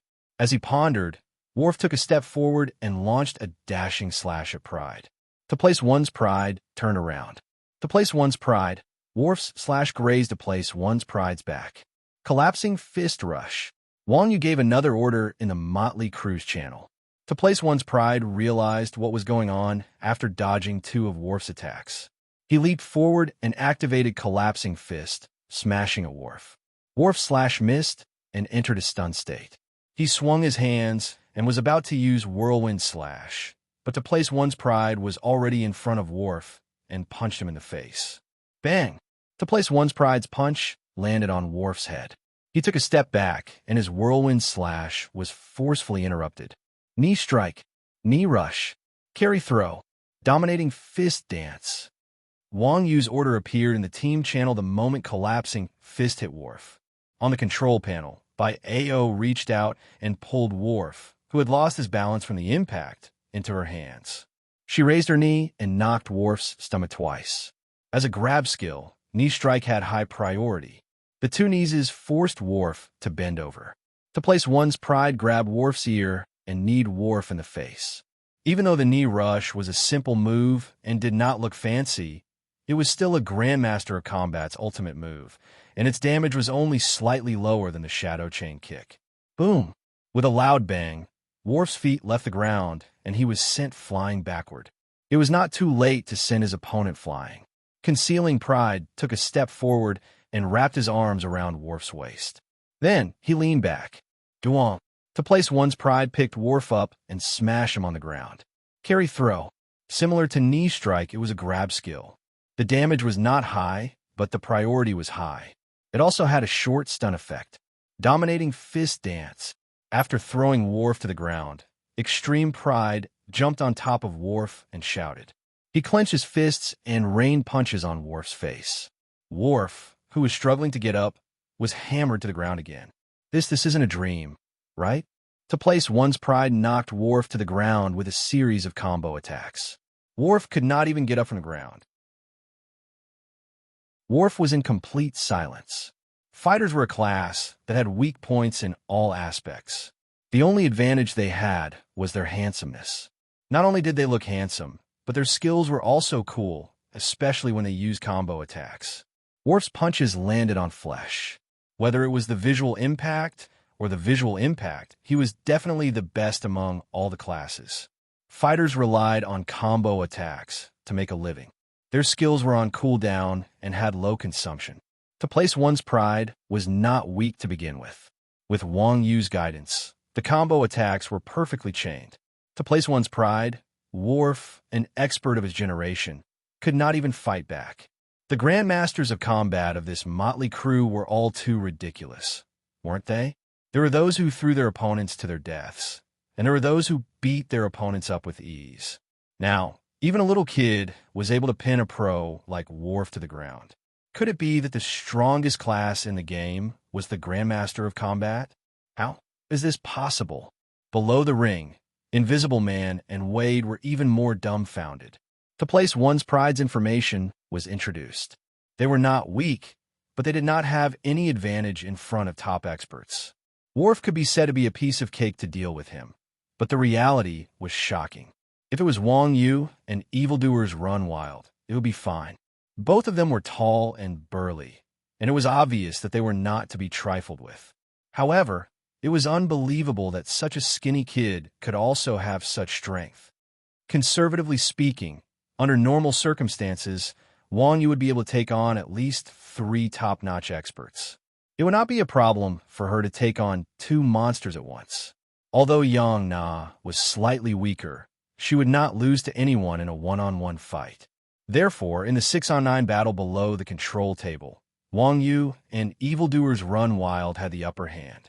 As for the control table, with Wang Yu's attention divided, to place one's pride seemed to be possessed by Wang Yu. His combat strength rose by a few levels, and the miserable Worf did not even have time to retaliate before to place one's pride killed him in a combo. After ending the battle with a single blink chain kick, to place one's pride stood on the control table, staring at his fists in shock. He did not move an inch, as if he was reminiscing about the battle just now. To place one's pride usually only imagined killing a top expert. He did not expect to actually do it today. Although he had killed Worf under Wang Yu's long-range command, it was enough to prove that with his current attributes, it was not impossible to kill a top expert. To place one's pride stood on the control table, expressionless and motionless, and the audience could not help but sigh. What was acting cool? What was an expert? After killing such a powerful opponent, Worf's expression did not change in the slightest. It was as if he had done something insignificant. This was the acting that a true expert should have. They did not expect this kid to be so strong at such a young age. As expected, the younger generation would surpass the older. To place one's pride killed Worf, and to place one's pride regained control of the control table. In the team channel, Wang Yu had also handed over control of to place one's pride to Chun Xiang. Purgatory tempering continued. After losing 4 DPS players, the independent team only had 6 players left. Without any DPS, they were already at a disadvantage. To place one's pride had started to make things difficult for them on the control table. The result was obvious. Under the combined damage from the Motley Bunch team, the independent team members were knocked off the stage one after another. In less than 10 minutes, all the independent team members were knocked off the stage by the Motley Bunch team. Please remember this book's domain name, that you're tuning into the Warrior Lore YouTube channel. Don't forget to subscribe and join us on this journey to catch the most captivating stories.